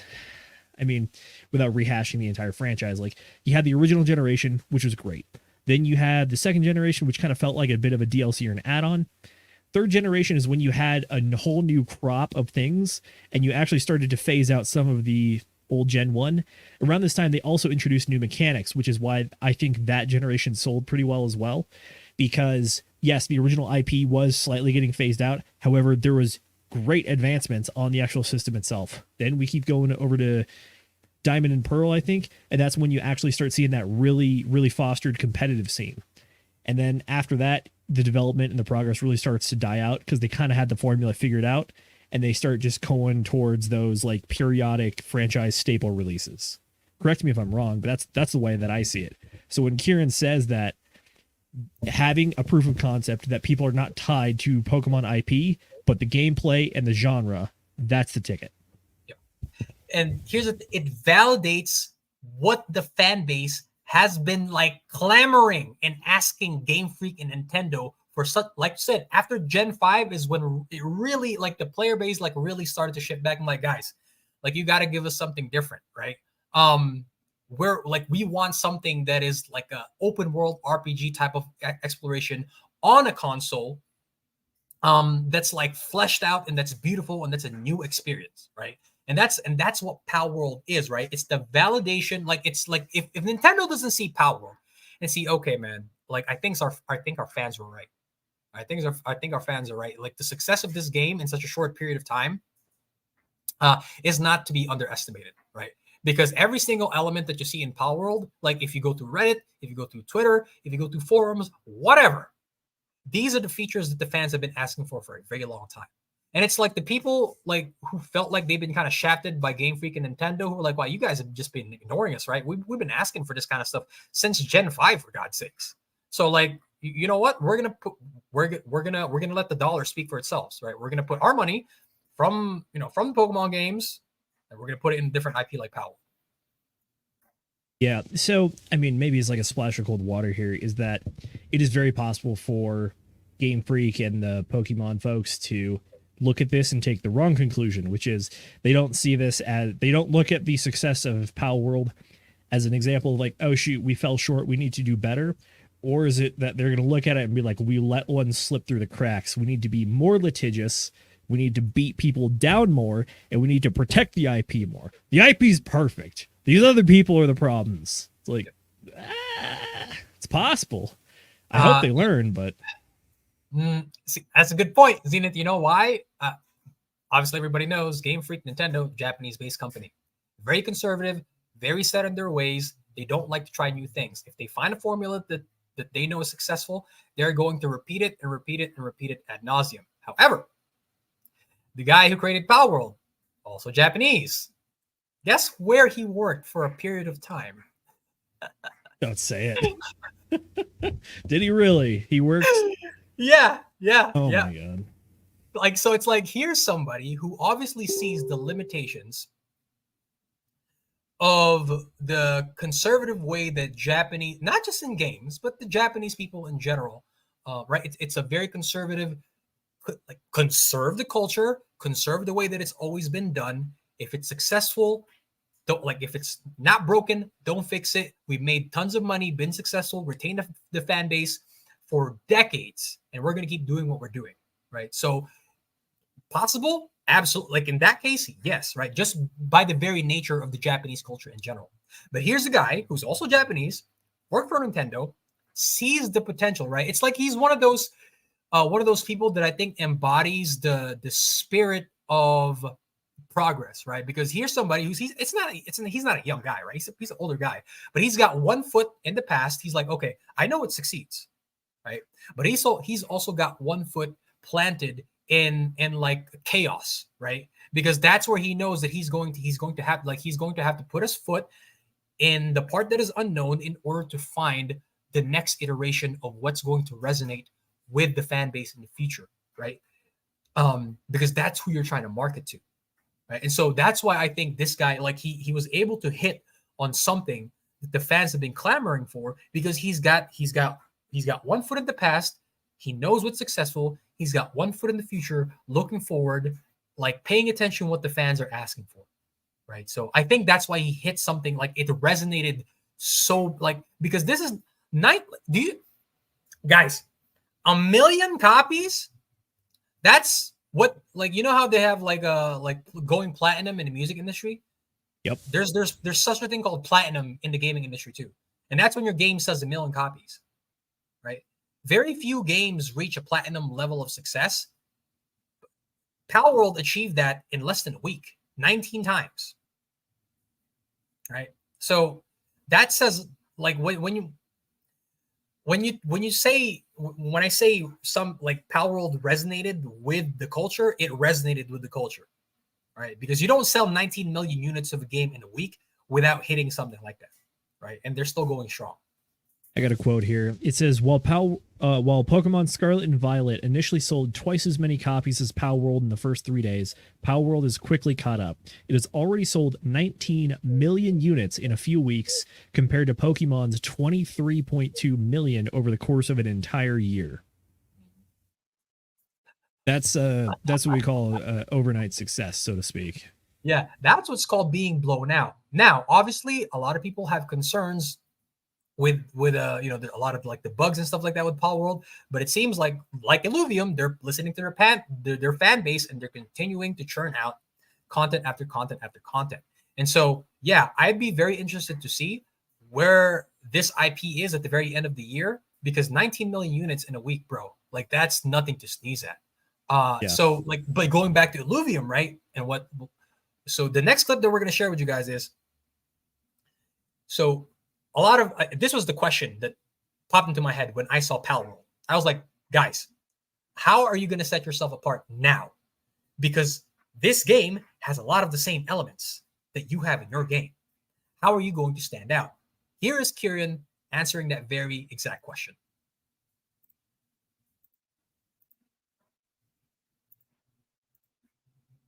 Now, without them actually being in the overworld, as I was saying previously, our game doesn't have that connection either. But the thing that's missing from Palworld is the lore elements, the story elements, the bios of these creatures. You don't feel like you go and collect them because it's cool. You can beat them up and stuff, and that's a lot of fun. But you don't get that, like, I need that character, which you do in our game. But I think we're just missing that hunting element and actually seeing it in that natural habitat. And I think once people go around the overworld and they see that, it's all going to make sense. Now, without the So there you go. So Kieran, obviously, and you know what's the thing that really stood out to me was he figured all this out after just seeing like a small handful of the Illuvials out there in the overworld, right? So like obviously he understands the importance of what it's like to see these characters on screen, to be able to interact with them versus you just hunting down transparent circles and being taken to an auto battler, right? And it makes very good points there, right? The things that Illuvium will have that Palworld will not is the ability to take your assets, right, your Illuvials, and be able to take them across the whole suite of games that Illuvium is going to be developing, right? So it's like you're like you talk about, you know, I think a lot of us as kids thought about like being able to catch Pokemon out in the wild, like how Pokemon Go did it, right? Like being able to catch them out in the wild, take them with us everywhere, and being able to interact with them at every single aspect of whatever game it is that we're playing, right? And this is one of the components that I think is going to make Illuvium stand out, is because you're going to be able to take these creatures and be able to take them with you absolutely everywhere, right? It's like imagine the possibilities when blockchain technology is now implemented, like when we get that hockey stick widespread adoption. Right? Like imagine the possibility, you know, in Yu-Gi-Oh! When people were like, yeah, I would really love to be able to take out my damn dual disc and see somebody walking down the street with his dual disc. And I'd be like, hey, Joey Wheeler, I challenge you to a duel, right? Like that's like that stuff like that could be possible now, right? Like with blockchain technology. Zenith, your comments on that clip, man. Yeah, that's definitely the Domino City version of Yu-Gi-Oh! I think there was that weird sidetrack where they had in 5Gs where the dual discs turned into remote handcuffs where you locked in battle and then the loser had their disc broken and then arrested by the cops. That was wild times. But sorry, I wanted to get that in there. What was the question again? We're talking about the so you're capturing. So your thoughts on the things that differentiate Illuvium from Palworld, like Kieran mentioned, and why theirs is going to succeed to a degree that Palworld might not. So, did I just give you massive numbers about Palworld saying they sold close to 20 million copies? Yes. Do I think it's a do I think Palworld? I also personally have over 40 hours logged on Palworld already. Do I think it's a perfect game by any stretch of the imagination? No. Here's my personal critique on Palworld, which is that I want to play Palworld to go interact with the pals. I don't want to be forced to play a separate crafting survival game so that I can go play the game that I want to play. That's where I start separating out for Palworld. Also, yes, it is early access, which means it is an unfinished project, and you're supposed to know that going in. This is also a bit of a commentary on the state of how we release games these days. However, for a young studio who's launching a first project like this, as far as I know, that's understandable. And having massive success even in early access is phenomenal. I think of other titles that have had previous success in early access and failed, like Kerbal Space Program 2. It's in early access, but it's like they launched half a game, and that's the other end of the spectrum where it's like, all right, there's actually feels like there's nothing here. So where does Illuvium have the advantage over Palworld? I think that Palworld partly incorporated the survival crafting aspect into it as a bit of a necessary evil to try to keep the legal team of Nintendo and Pokemon off their backs. I think Illuvium also has enough of their own IP and their own I guess other mechanics going for it that they have also differentiated themselves as an IP from Pokemon and are clear and free in that regards. This is not a full legal analysis on that, but that's at least what I'm seeing based on everything else I've seen in the past. So Illuvium not only has the auto battler system, they have a very unique weakness and resistance system based on like elemental types. I'm trying to learn as much as I can about this because it's actually a really deep system. It was a Dace tracker that shot me a link to it. He was trying to help catch me up to speed. And there's tons and tons of depth and information on this stuff. You can go real deep. And actually, there's like 5 main elements. You can combine a bunch of them, apparently. And then it's not just like straight plus and minus, but there's even like degrees of how good things are against each other. So I'm saying that Illuvium has a lot of depth to it. It has a lot of unique aspects to it. And if they can get some very cool and creative Illuviums in actual characters, I think they're going to have a good success. Also, additionally, I know it's something that a lot of gamers kind of overlook and kind of toss to the side, and that's story, which is I think Palworld technically has a story. There's okay. I just remember like There is collecting zero lore. Okay, I remember collecting these journal things. I never opened one because I had no interest. I was just like, shiny object. I was like, dang it, you're not a Pal sphere. I can't use you. All right, in the trash you go. So what I mean by this is like, I want you to think back to like Pokemon Ruby, Sapphire, and Emerald. Was there story in that game? Absolutely. Is it the best part? No. However, the story, at least you're kind of like forced to go through it, but it provides context and characterization. And it actually gives character to things that otherwise would just be generic evil bad guy.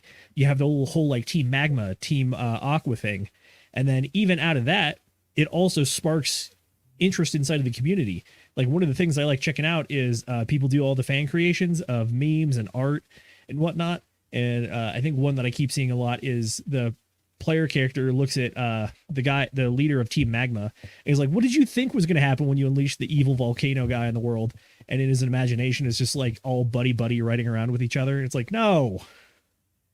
So giving good characterization through story to give a context to your characters matters a lot, and people aren't going to give it enough credit. However, the people that are actually interested in game development and character development and kind of like developing that IP, they understand it's kind of a necessary part. You couldn't have said it better, my friend, because like Kieran said in the other clips, what was the thing that he zoned in when he saw the Illuvials in the overworld, right? There's a connection there. What's another thing that you're going to be able to give your players a connection, right? The story, the lore, right? Because it adds that human element to it, right? That you don't get with something just like it, like Palworld drops you in the middle of the game. Again, to be fair, it's incomplete. Maybe they introduced the lore elements somewhere down along the line, right? But none of that exists within that game, right? And so that's the kind of thing that a game like Illuvium is going to offer, because there's a reason why the game has been in development for over 3 years, right? I think anybody who's in the, I know somebody mentioned in the chat earlier, Paul Shane is dumping. Yes, my friend, we're in a consolidation. Paul Shane is going to be dumping. Not a big surprise. Don't panic. I'm not going to talk about Paul Shane right now. We're down like 8% on the day. It's nothing to cry about, honestly. Yeah. If anything, like Danny Boy was saying earlier, this is a sale, baby. Get the getting while the getting's good. Mm-hmm. But the reason why I brought up Paul Shane is like everybody was clamoring when Richard, like the meme of Richard is like 2 more weeks, right? Like these guys are doing something like Richard did. They're not going to give you a game, right, that's incomplete. A lot of people wanted the game to release in 2022. Oh, you mean in the middle of the bear market? Oh, when there's still a bunch of bugs that needed to be fixed, when there were still questions from the players in the community that needed to be addressed. Oh, you want us to release the game now? Right? And so like that, there's a reason why they're taking their sweet time, so that when they release something to you, it's not going to be in the same position like Palworld is in right now, where you have a great game, but there's so many bugs, there's so many missing components that you could make the argument that is it going to harm them in the long run? Possibly. But it's like, I appreciate the team from Illuvium taking this time, right? And look, I would rather them release the game in the middle of the damn bull run than it is on during the bear market, right? Because better for price appreciation in general. But yeah, I mean, to your point, man, the lore component is probably like so important, because that's what people remember, right? That's what people remember about the game. People remember the story. People remember Ash and Pikachu and Brock and Misty. Like that's the thing that carries them throughout like their adulthood. That's the thing that resonates with them. Without any of that, like you have two-dimensional characters, right? You have two-dimensional like really, as in like you have 2D, there's no depth to them. Yep. It gives you that lasting flavor for your memory to latch onto and set it aside as something unique and different than just like, oh, this was part of that whole genre of just clones or copies. You need it. It's lore and characterization, and honestly, I guess you could call it just like art and story direction, is very overlooked by a player base, because they don't understand how critical it is to actually having attachment and interest in something. And it's similar. It's kind of like one of those stories it's like the meme or the joke or story about like fish and water, and like one fish swims past another and says, "Hey boys, how's the water today?" And then another fish looks at his buddy and goes, "What the hell is water?" Yeah. It's like you don't realize it's there until it's gone. Yep, exactly. No, that's a very good point. I'm going to use the example of my favorite game of all time. And this should say a lot because I used to be Final Fantasy, but my favorite game of all time is The Last of Us, right? And what did The Last of Us do differently, right? And why it resonated so well with a large majority of the population. The Last of Us didn't reinvent the it's not an action RPG, but it's an action-based game, right?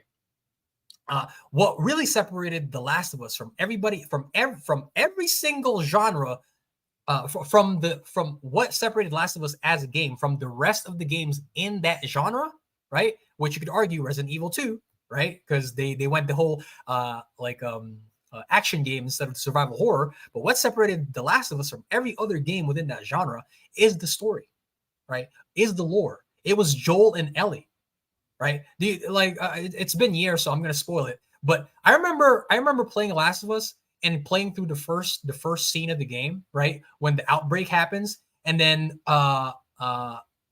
Joel loses his daughter Sarah, right? Because she's shot on accident by a soldier who was ordered by his superior, like, hey, the risk of infection, take him out, right?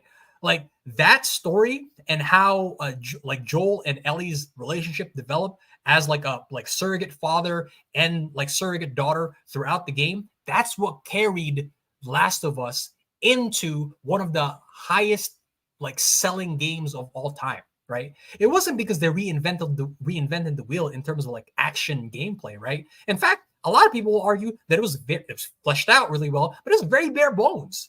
There wasn't anything new in there. But what carried the game was the characters, the story, the lore. You know, so it's like that's the thing that's going to separate Illuvium from a game like Palworld, right? And I think that's exactly what the team is working on. For sure. I'm not familiar with The Last of Us, but I think you had a good point there. I would also just say story doesn't have to be anything crazy. In fact, I'd argue that if you are a video game, you don't even have to be very heavy on it. Like if you think about some like very beloved titles, like I think Halo 3 is a good example where it's like the story is really not that in depth, but it's just got really good action pieces and gameplay that fits into it. So you remember it. You're like, oh yeah, there were these few cool moments between all the fun gameplay. Well, I would have disagreed with you there, Zenith, because okay, go for it. What I recall, the Halo series is not being, like the live action series is not being well received by fans. Why?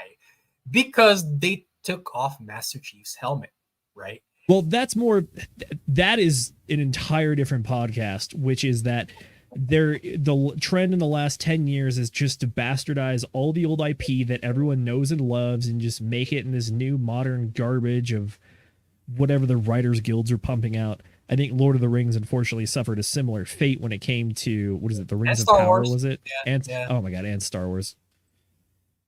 Ugh, so many IPs. Like when people talk about a culture in decline or stagnation is when they can't create any new artwork. I would argue that what we've seen as far as like Star Wars especially, you could make the argument that the US or at least Hollywood is in decline.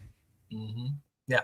Absolutely. But like, well, the point that I was trying to make with the Halo comparison is like when people played Halo 3, baby, that's like a decade old at this point. But when people play through the game, right? Like the folks who played the game or are fans of the game have an attachment to Master Chief, right? They have an attachment to that specific character in his story, right? Think about the character and the story though. It's not deep. Yeah. It's no. not. I mean, I'm not arguing that it might not that be deep, but what I am But arguing, they have the attachment though. You're entirely yes, correct. it's the attachment to the character and the story, even though it doesn't really have a lot of depth. And fans were outraged, like, why did you take off his helmet? Right? That was like a focal point of his character. You're not supposed to know what his face looks like, right? You're supposed to leave that to the imagination and the interpretation of the fan base, right? That's what they have an attachment to. Like that's really just the point that I was trying to make, right? Is like that even a story that may be a bit shallow like Halo's, like when people could have that connection to that character, like it makes a world of difference. And that's what I think will separate Illuvium from games like Palword. Oh yeah. Just to go over the chat real quick here before we kind of close it out. Drip Fortune says, is this only on Ethereum or on other chains? Right now, it is just on Ethereum, my friend. The token you can buy on other platforms, like on other L1s and other exchanges, but the game itself is being developed strictly on Ethereum. Danny Boy says, I am so happy the ILV team isn't rushing. I want this game to be big, global, huge, record. Yeah, man, right? It's like if you wanna create something and you really care about it, you take the time, and you don't pander to the part of the fan base that's like, we want it now. No, you release a product when it's damn well good and ready, when you've ironed out the bugs, when you've addressed, at the very least, to the best of your abilities, the things that need to be addressed, right? And that's what the team is doing, right? That's what the team is doing. And this is the reason why I think they're going to have success, because they're not rushing a product just to get it out the market, right? When you self-proclaim yourself as the first AAA title on Web3, you better be the first AAA title. Like, you better be. You better be AAA too. Yeah, because people are going to like hold that against you. Oh, or were you just a lot of hot air? Yep. Right. So yeah, I'm with you there, Danny Boy. I'm glad that they're holding off. Right, they're holding. Real off quick, I do want to give a. So that Pulse Playa earlier talked about pulse dumping. Sorry, we're not trying to make fun of you or belittle anything at all. Yes, Pulse is down about 8% on the day. However, you do have a very good point. If you are not already in our Telegram, join our Telegram at bit.ly/degenerate_roundtable. Tag me, Zenith Crypto, and I will talk with you about that, because that's an interesting point. Pulse may be down 8% today, but Ethereum is actually up about 4%, which is an interesting movement, having that divergence about ETH going up and Pulse dropping. Hit me up there. We can talk about it there. Yes, sir. But yeah, man, to kind of close out the stream, I just want to go over a little bit of the details. For those of you who don't know, one of the biggest draw points for Illuvium in general is their revenue distribution model, right? That basically means, in a nutshell, is that they take all of the revenue, right, that they generate from land sales, from people buying up the token, from people buying the different games, like zero, it's like whatever it is, right? They take a pool of that, right? They have a vault, and every single day they take a little bit of that, like they take a percentage of that vault, they buy Illuvium out on the open market, right? And then they redistribute that to stakers of the Illuvium coin, right? So it's like another way for you to, it's like a thank you from them, right? Like, hey, thanks for playing the game. Thanks for supporting the game. What we're going to do is we're going to buy Illuvium from the open market, which is good for price appreciation, right? And we're actually going to redistribute it back to the people who have staked, right? Now, as Zenith mentioned earlier, the staking mechanic is going to end in about 5 months. And so a lot of the questions is like, well, is the revenue distribution model going to stop? I think personally, this is just pure speculation. What I think they're going to do is, because the staking mechanic is such a big part, has been a very big part of the token and of Illuvium's success, that I think they're probably going to bring it back in some iteration, right? Because that revenue distribution model, right, is what made them unique, right? And so I think if you keep the staking mechanic in future iterations, right, no matter what that might be, you incentivize people to stake their token and to help hold up the price, right? Because it's like a mutually beneficial thing, right? You stake our token, good for the price because it's not available in the open market to be dumped. So what we're going to do is we're going to take some of that revenue, we're going to buy Illuvium on the open market, and we're going to redistribute a portion of that to the stakers, right? It's good all around. It's good all around. So if you guys want to look more into the details about the staking and about the revenue distribution model that makes Illuvium so unique, there are a ton of different channels and different videos out there already in YouTube. So I'm not going to bore you with the details here. It can get very technical, but I just wanted to give you guys a brief overview of what they spoke about in the State of the State of the Union address.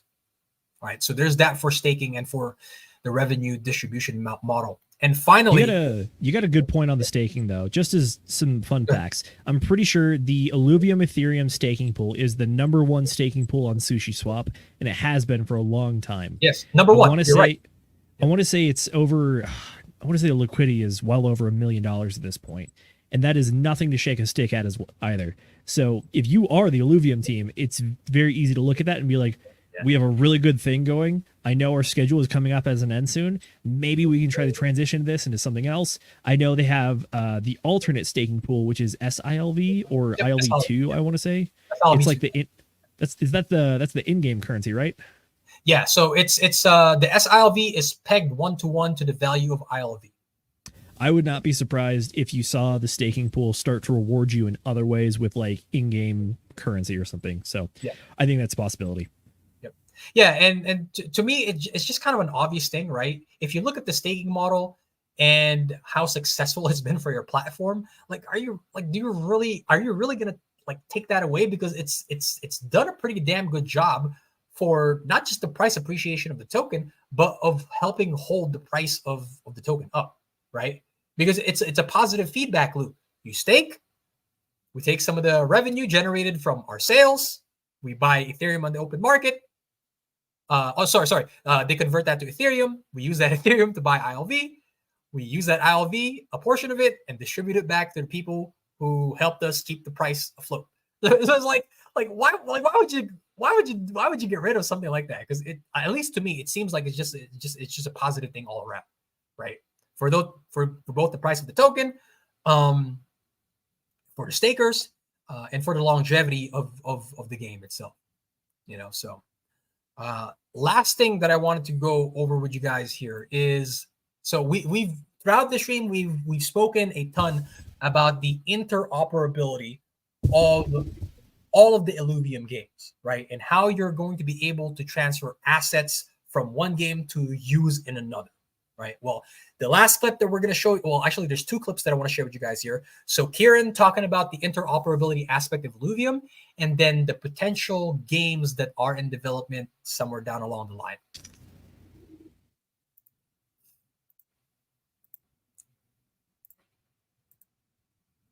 Mention here is that we have like 10 games in our universe that are all interconnected. They all share the same assets and they seamlessly move throughout, where that's where I go back to you capturing a creature inside of the overworld. That's essentially going to be your access pass to use in new gaming experiences that we develop in the future. So the intention here is that we have like,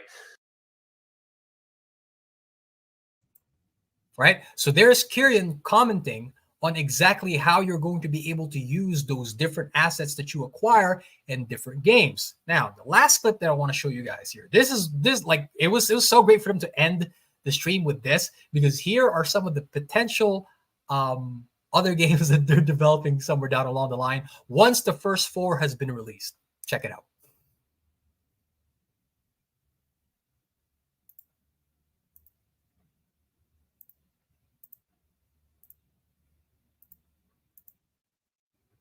I don't want to go crazy here and say this, but I will.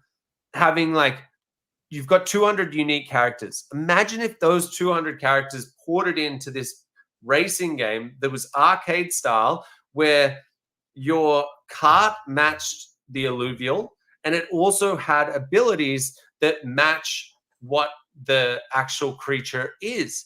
Like, if you're going around and you've got your squiz and you can shock people as you're going around the racetrack,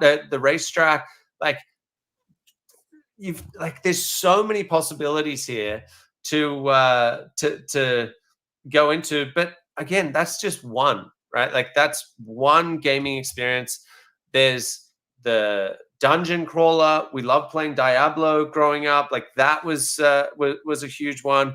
Like a StarCraft style of RTS. I don't want to go crazy here. So there he is, just teasing a few of the potential possibilities when it comes to future games, right? So you have a Mario Kart style game, dungeon crawler like Diablo. I don't know why I said Diablo. And then StarCraft's all very popular IPs, right? That have been around for decades, right? And one of the things that got me really excited there was that when he mentioned the over 200 different Illuvials, right? That when you carry those characters over to other games, you're not just going to carry over their characters. You're also going to carry over their individual abilities and unique characteristics, right? So if you have a fire type Illuvial that, you know, his bread and butter is shooting out flaming meteor balls out of his like hand cannons or whatever it might be, that's going to carry over to a potential Mario Kart style racing game, right? Or maybe if it's like a dungeon crawler, right? And you're exploring a cave and you see a wall that is destructible, right? Because they also talked about like the interactive environments in this game. So I'm assuming they're going to carry that over to their other games. Well, guess what? Now you've got the guy with the hand cannons. He's going to be able to use that ability in a different game. So that's one of the things that got me super freaking excited, bro. Because you're not just copy pasting the image of the character. You're taking their personalities and their abilities and carrying that over to other games. Zenith, your final comments on that clip, man, because what a way to end the State of the Union Q1 address, man. That was a really good one, and it's a great way of building confidence for me in two ways.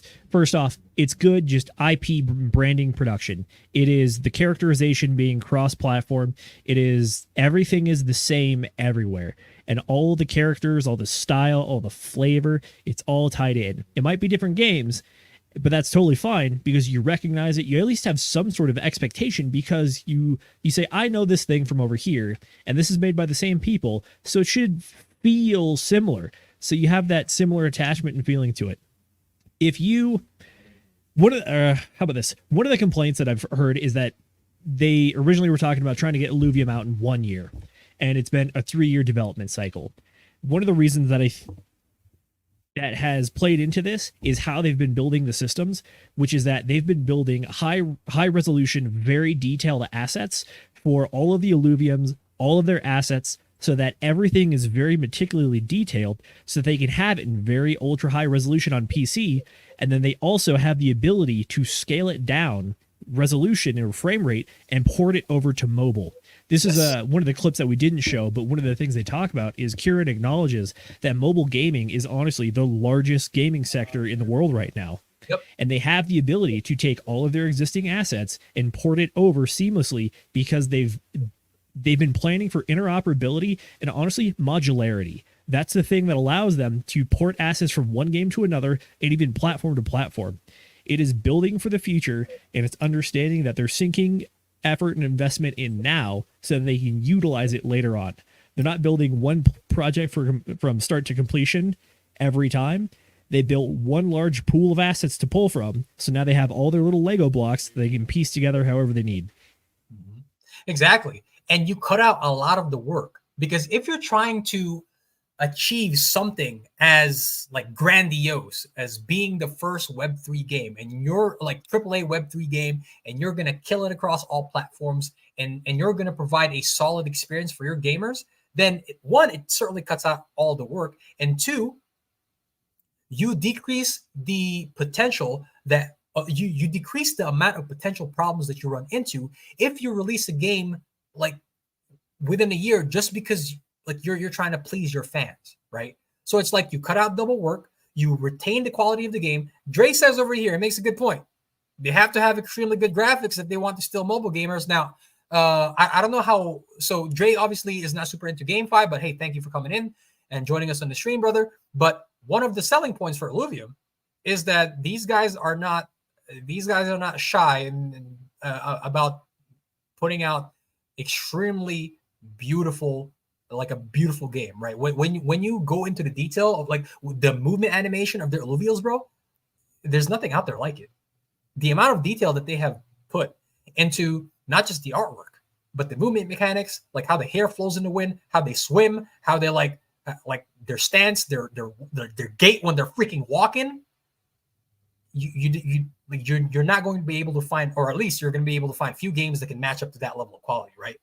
And what like Zenith pointed out, what they've done is, because they've worked, it's not going to be difficult for them to scale the resolution of their individual assets to something that's going to fit and maximize that for mobile, because that's exactly what they're solving for now. And that's precisely the reason why they're taking their sweet ass time to develop this, to release the game, because they want to have all of their ducks in line so that when they finally decide, hey, we're going to develop an RTS game, we're going to develop a first-person shooter game. They talked about that. We didn't share that clip, but they talked about developing a first-person shooter game. When they develop a dungeon crawler, when they develop a Mario Kart kind of game, it's not going to be difficult for them to port over those characters and to retain the quality for whatever system or whatever, like, what TV, handheld, freaking cell phone, whatever it is that they're going to try to port it over to, they're not going to have a difficult time retaining that quality. Right. Medium is the word that I was looking for. There you go. There you go. I will say this, though, for as much lip service as I did just give them for building for the future with modularity and the interoperability, at the end of the day, you have to have a successful first launch, and you have to have that proof of concept before you can scale up. We are still waiting the, I guess, official launch of everything Illuvium, so to speak. So that means that we need to make sure this proof of concept happens first, is well received before we start looking elsewhere. Because it's very easy to get overextended in a situation like this, start thinking about all the other stuff you want to do without finalizing and polishing that first, that keystone in your arch, so to speak. It is the first and most important piece, and everything else is going to be reliant on that. Hey, on that note, guys, take it from your resident Asian, your favorite Asian Filipino dude. I'm going to give you something that Confucius said. One who chases two rabbits catches neither. Right? So focus on one thing before, like Zenith says, get distracted by all of the other potential shiny objects that you're going to chase. Right? Focus on one thing. And that I think that's what they're doing. They're focusing on developing like the best game that they could possibly develop first, and then they're going to focus on all of the different style of gaming that they could potentially develop. But with that, guys, thank you so much for joining us on this very, very, very exciting episode of the DGen Roundtable, going over GameFi, Illuvium. We're excited for it. We hope you are. We hope that we were able to provide some value for you here. For those of you who are just very new to the game, hopefully we were able to at least elicit some excitement for you to go out and check it out, because we're excited about it. We think it's going to do well. So yeah, man, as always, we know that time is your most valuable asset, and we do appreciate that you spend some of that time here with us.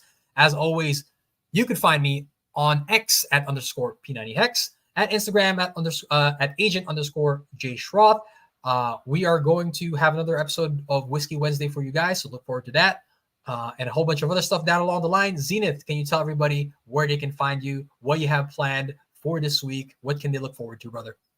Absolutely. I'm Zenith. You can find me on Twitter, Instagram, and YouTube at Hexaco Space Force or Hex Space Force. And then I am running the book club. As always, this Friday, we're talking about Way of the Wolf. It is the one right here. Notably, that is Jordan Belfort's book about his straight line method of salesmanship. It is a sales book. However, it's actually more of a persuasion and psychological book, you could say. So it should be relevant to anybody trying to convince someone of anything, like, I don't know, getting a job, getting a raise, convincing your spouse to, I don't know, do whatever. But that's what I got going on. Whiskey Wednesday, as always, I need to go hunt down a nip of Knob Creek Rye, because that was the Moonpilled Rational Optics Whiskey of the Week. So I'm going to try to find that. Over to you, brother. Yeah, man. Hey, like I said, thanks again, guys and gals for joining us. I saw some new faces here, and it seems like they haven't seen the stream before. And Danny Boy, I think, is one of the new faces that I saw, and he was really excited about the content that they were producing here. And he commented earlier that he went out and shared it with everybody. Hey, man, like, glad we could provide value to you, and we're very much thankful that you're sharing the content with other people. As always, guys, if you are not part of our Telegram, scan the QR code at the very bottom of the description. That's where you can find me. That's where you can find Zenith. That's where you can find the rest of the gang of the DGen Roundtable. We have a growing, thriving community that's always happy to help anybody, whether they're new, intermediate, expert. People are bouncing ideas around in there. sharing things from news, fundamental analysis. I'm a big TA guy. Talking about GameFi, talking about Pulse Chain, talking about, like we were talking about Solana earlier today. Anything and everything you might want to learn about crypto, it's in there. Join the Telegram, see what we're about. If you like us, you're welcome to stay. If not, you can leave easily anyway. Until next time, gang. Thanks for joining us. We'll see you then. In fact, we about to go up like.